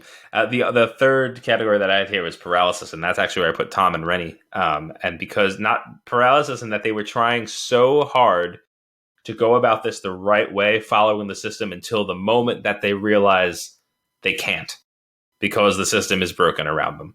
And that was very big, but they had to stick to that's another thing. They kind of stuck to those roles to prove that point by the end. And while Rennie breaks out of it a little bit sooner and then falls into the restraint group, it takes Tom longer. And the fact that it is my least favorite and also one of the most powerful moments of the movie is when they all agree not to stand and he stands and then sits down. I was like, "Ooh, I hate this. I understand why this just happened," but like it was so obvious too watching it, where it's like that's so obviously a reflex. You know what I mean? Like, sure, but what is in that reflex, right? Like there was like he does need to. It was a reflex, but it's still a mistake. Oh, sure. I mean, they can be both at the same time. My point was like the fact that all of them were like, "Nah, you're like a piece of shit now." It's like, well, no, like he fucked up, but like that was for your guys' cause. Like that kind of encapsulates the whole thing, right? Even the language thing with saying the wrong word, like now that's going to be held above him forever, and these are just very little things. Meanwhile, like Bobby didn't even do anything, and he is in he's in this, and that I feel like it was kind of showing that on a smaller scale, and it's like, and he's only coming to grips with like, oh, now like I've made this mistake, I am viewed this way. Well, it goes back to what I was saying about everyone's preconceived notions, right? Yeah. Well, surely the Black Panther leader must have been involved. It's like he was there for 4 hours. All these other guys are here for like a week. Right. Oh my goodness, it's so. And say, oh, look at this, the Black Panther, he killed the guy in Connecticut. Actually, no, he didn't. You know? Yeah. No, he did not. I hate the judge. I hate him so much. They did a very good job of me hating him. Frank Langella is great at playing bastards. Have you seen, what's it called? Dave? Dave. Isn't that the name of the movie? Kevin Kline, where he plays the president. I think I might have seen it a long, long time ago. Yeah, Frank Langella plays one of the top bastards? Yeah, no, he is a top bastard. I don't remember if he was chief of staff or what he was. I forget. And so, you know the premise of that movie, right? No, I don't remember. So the president is, well, honestly, kind of a bastard, played by Kevin Kline, and he has a stroke or a heart attack or something, falls into a coma. I do remember this. Yes. And they don't know what to do, and so they decide to find a doppelganger until they can find out whether the president's going to survive or not. Also played by Kevin Kline, obviously. And they install him, and Frank Langella, and also basically reprising the same role from Veep, Kevin Dunn, are like the top guys who are kind of leading him through all of this. And Frank Langella is such a bastard in that. different flavor of bastard in this, but just as much of a bastard. Yeah, he is so the worst. That whole I do like any time that like Abby and Jerry get under his skin. It really is great. There was shades of my cousin Vinny. Yeah. There were shades of my cousin Vinny in especially the Sacha Baron Cohen stuff in this, where he's like mumbling under his breath, like, "What did you say?" Like, I was thinking that Joe Pesci. Yeah, I held you in contempt of court. Oh, there's a big fucking surprise. What did you say? What'd I say? there was some of that energy to what they were doing. Oh man, just the whole callback to the no relation thing, like a couple more times later on, was what really got me, especially when he finally takes the stand and he says his name and then he says no relation again. I was like, it got me. I did enjoy them when he goes objection, and they all go in key. Overruled. Yeah. Yeah, because it starts as just the two guys, but then by the end, when it happens again, the whole panel of them say it together, and some of the people in the gallery as well. Yeah. And he gets so mad. Yes, in that scene. Oh my goodness. Overruled. What else we got here? Wait. Who's the better bastard judge? Judge Chamberlain Haller or Judge Julius Hoffman? The bastard judge from My Cousin Vinny. Sorry, I've seen the movie a million times. So. Oh, I have not seen the movie enough times because when I saw it when I was younger, I didn't care for it. But I did know what you were talking about. Yeah. But it sounds like I need to rewatch that as an adult. So. I mean, it's not like it's the best movie in the world, but it is a very funny movie. I very much enjoy that movie. Yeah. Oh god, he's such this judge is the worst. He's a Judge Julius. I hated him the whole time, and then I had to read up on like whatever became of this dipshit by the end. I was like, good.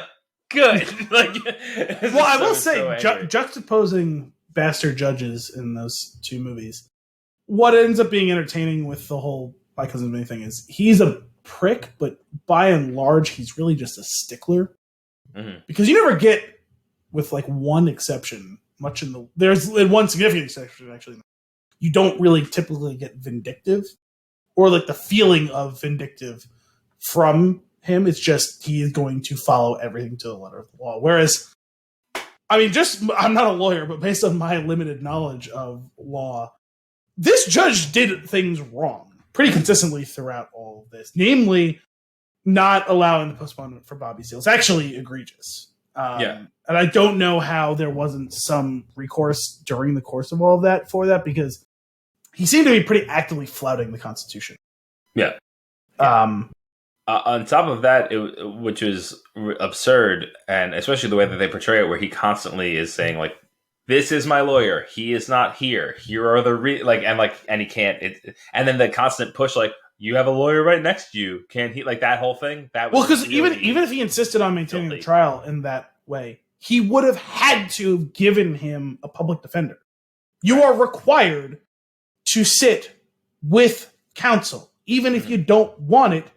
And I don't know. It may be a different in the federal court versus state or other levels of courts. You can represent yourself. So the fact that he wasn't allowing him to represent himself, that may have been correct procedure. I don't know that part of it. But he is not allowed to sit for trial without a lawyer. You have a lawyer right next to you. I wanted to slap him every time he said that. He was not retaining him. It's not his lawyer. So then you have to give him a public defender. Is this man your lawyer? The guy talking behind him, and then he has to call out to like, let the record show that he's speaking with. I was like, ooh, I want to bash the judge's head in with his gavel. And I'm not the biggest gavels right now when you need them. I'm not the biggest fan of Mark Rylance. I haven't seen him in a ton of stuff. He kind of honestly pissed me off a bit in Ready Player One. Like I just couldn't stand his delivery. And I mean, it was kind of true to form though for the character. But I understand. But the problem is the first 5 minutes that he was on screen in this, I was like, oh god, it's just him. And obviously he broke out of that, and I felt more favorably over the course of it. But when he lights into the judge about the final time where he says like he's now Bobby's lawyer, I was like, oh shit, that was a moment there. Yeah, that was pretty good. I another reoccurring thing that ends up paying off and playing well, because they do this a few times, but plays out really well in the end. Is Abby continually saying it's a political trial, and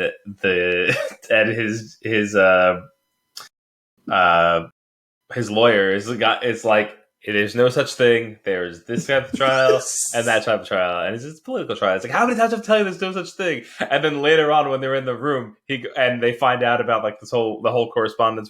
The two lawyers turn to each other.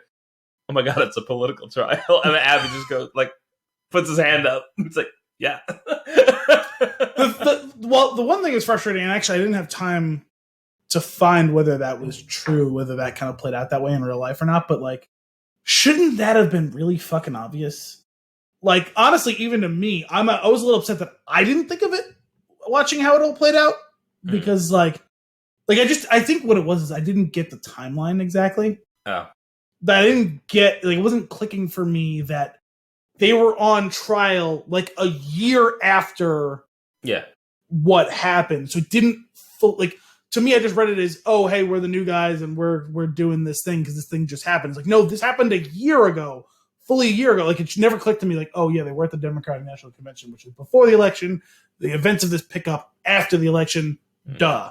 Because I think if that connection had been made, even I would have been like, well, duh, guys. Like, not necessarily that they should have gone to find Roy Clark, but the fact that there was a new crusading administration coming in, that part of it, you know what I mean? Yeah, so the fact that it didn't even cross their minds after a year plus of 18 months of this now, right? Because it's 6 months of trial. The fact that it didn't cross their mind was infuriating to me.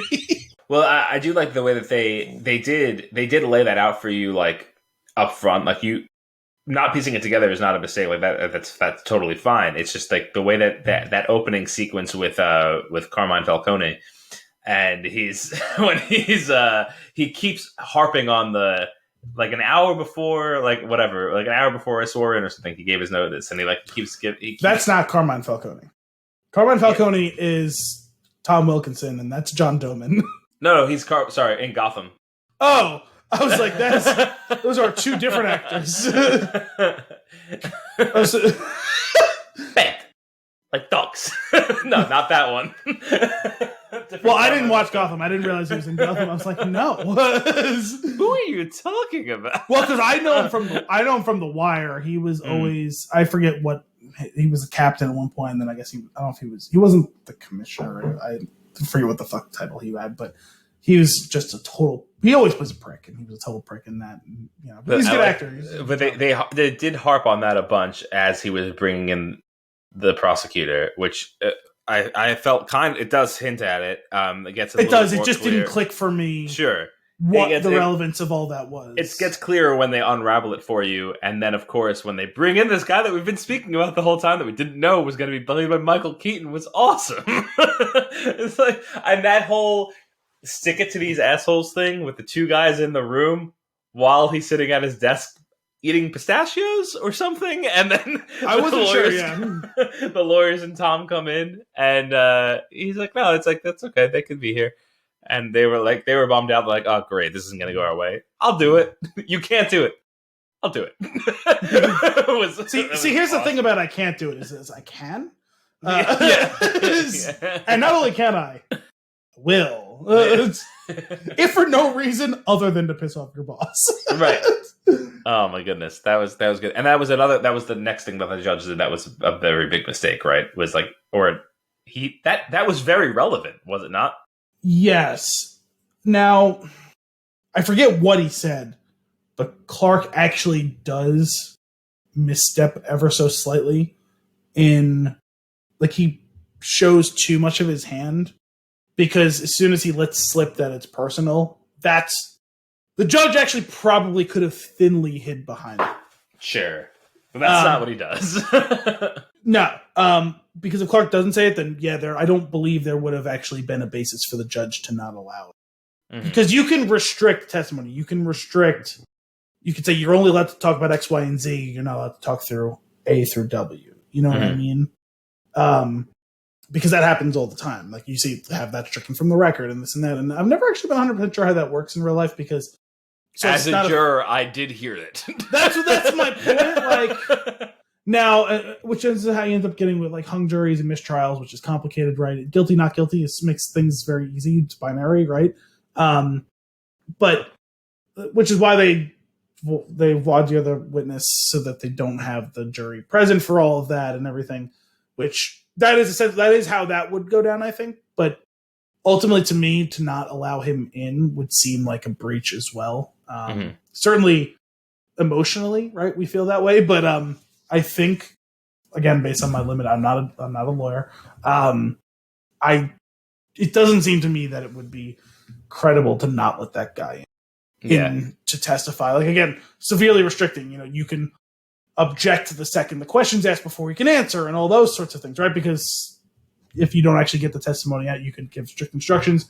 You're to wait to respond to any question by either the prosecutor or the defense, and clear with me whether or not you can answer the question or whether I'm going to strike the question, blah, blah, blah. There's specific ways they can curtail what's being said to protect ostensibly what is supposed to be privileged information. Yeah. Yeah. Oh, man. That judge really got under my skin. The one thing we didn't really circle back on was the jury tampering, which... That was shocking to me because I have read a lot of Grisham, and there has been some jury tampering in some of his books, and he was a lawyer for a very long time, so he knows what he speaks. But the thing is, in all of the cases in his books where it happens, it's always in civil trials. So it's like a company or criminal who's tampering with the witnesses, not the United States government. Right. Well, that's the thing, that they were brushing it off as the Black Panthers did this.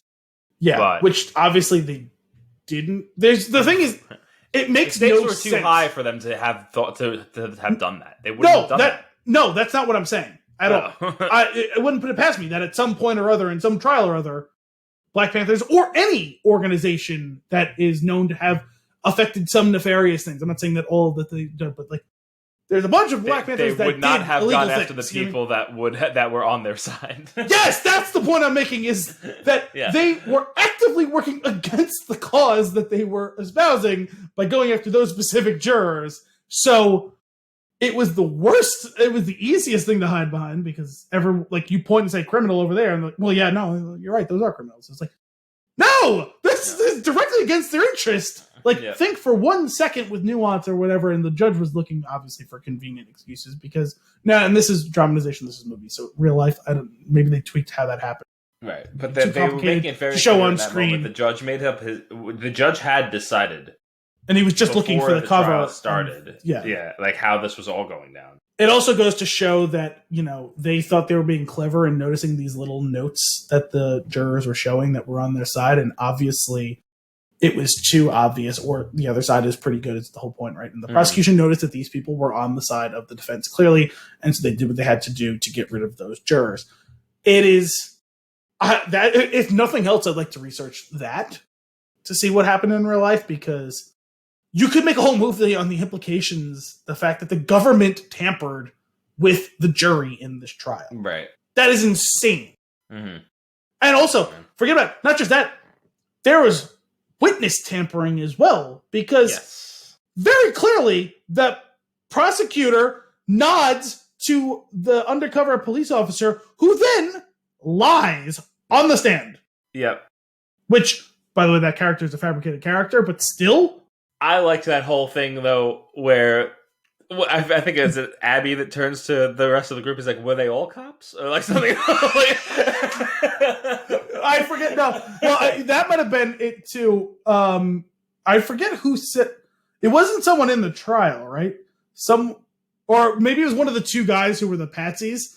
One of them says, "Is it possible that the seven?" No, someone else. Is it possible that the seven of them were leading a movement made up entirely of 10,000 undercover cops? That's right. Oh man, that was I forget who said that, but it was incredible. Was it one of the prosecutors? I don't know. So I forgot, because I split up the watch. I think it might have been those two guys that didn't really that were going to be the ones they let go. Yeah, that's what I thought it was. Maybe because they did get a chance to have a couple of like dry, like cheeky lines in the course of this, considering they didn't have much else to do because we never really saw their role in all of this. Yeah. That was well played. The fact that we didn't see their role in it, and then they explained why they're there, was great.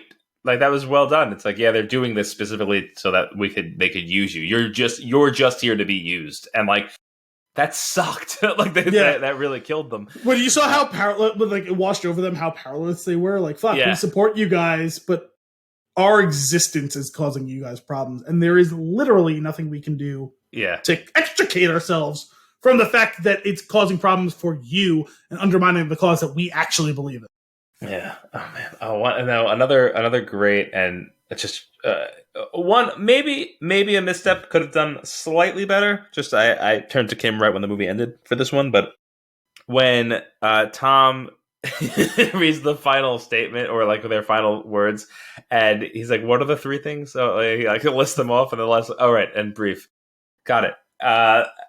Since the day this trial started, this number, and then he starts reading off the names of everybody that has died, and he started going through it. And the one thing that I would have changed in the movie that's one thing. The one thing I would have changed in the movie was, I think it would have been great. It would have been difficult to do, and it would have been a long shoot.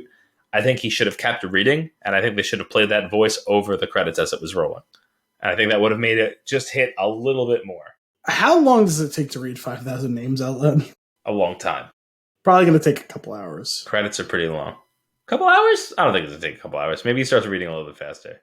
Or have you ever watched, and this isn't meant in any way, shape, or form to call you out, have you ever watched the event surrounding the memorial of 9/11 every year? Because they read the 3,000 names. Way back when. They read the 3,000 names, and I get that they pause to mark the times of the major events that happened during the course of it. They also change people that read it, or they did change people that read it. Yeah. There's some interstitial stuff. It takes a few hours to go through all of it. They should have done it, and they didn't. They don't have to play it the whole way out, but they could play it through the whole credits. I think that would have been a very powerful thing to do. Yes, I agree with that. Just the point is, it probably would have taken an hour of credits to get all the names out. Sure, or put them in the credits. Well, you certainly. I'm not going to object to that. My point was simply the logistics of having him read out loud. Mm-hmm. The 5,000. It would have been a hell of a shoot, but yeah, no, don't get me wrong. I'm not saying it wouldn't have been worthwhile. It's just I don't know that. I also loved that in that moment when Joseph Gordon-Levitt stands up and his asshole partner is like, or boss is like, "What are you doing?" And he turned to him with that snark as he did in The Dark Knight Rises. Maybe you should start paying attention to some of those details, thinking you just sorting out or whatever he said. But like he's like paying respect to the dead, like, you asshole. The way that he said it was just like, like, you called him an asshole without saying it, and it was so good. Honestly, in that moment, you want him to just reach over and punch his boss, and obviously he wants to too in that moment, and just like knows that he can't because. A lot of reasons, actually. The fact that the boss storms out, like, you could have just sat there and stewed with it. The fact that he storms out is like, wow. Yeah. Because up until that point, you could even kind of say he's trying to do his job or whatever, and he's taking his own principled stand, whether his principles are correct or not correct. And it's like, no, you are truly just an asshole. And no, and you can't even say that up to that point because of the witness tampering. Sure, I'm giving him the benefit of the doubt there because I don't know if that actually happened. I refuse to. My point is the movie character did that. I don't know that the real life person did that because that would seem particularly egregious. And if they had a record of that in the court record, that guy would have been disbarred and thrown in prison. Fired! So, Yeah. That being said, a lot of assholes. Mm-hmm. And none of them deserve the benefit of the doubt. Sure. Yeah. It's not worth believing. I was just... Anything else on this one? No, it's great when you get to see good performers perform good work passionately. passionately. And this is an important story to talk about. And it's not an easy story to talk about because, and I extremely don't want to both sides this, but to say that there is an inherently good or bad or right or wrong to all of this, like there are elements to all of it, right? On both sides of this. Now the spirit of what's going on, obviously, I side with, what's going on in the defense here. But you can't act like they handled it all perfectly, right? And they're only human. Right. And you can understand some of the aspects of the people in the prosecution and whatever trying to uphold the law, while also being able to admit that a lot of the law was wrong at that time. It needed to be changed. And a lot of how they conducted themselves in the courtroom was possibly borderline illegal, right? Specifically the judge we're talking about here. The asshole judge. The asshole judge.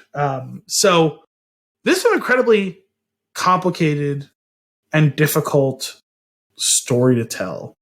And it was told, I thought, pretty admirably, because it did allow for some shades of nuance to both sides, where you can see some of what the Seven did being wrong, even if ultimately they're largely right.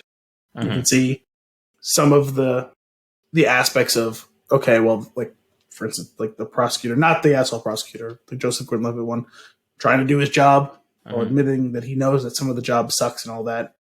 And it just showed very human side to all of this, I thought, because even the judge, it's like, as much of an asshole as you are, you think you're doing what's right. You're wrong, but you think you're doing what's right here. You think you're upholding the best the villains law. Don't know they're the villain.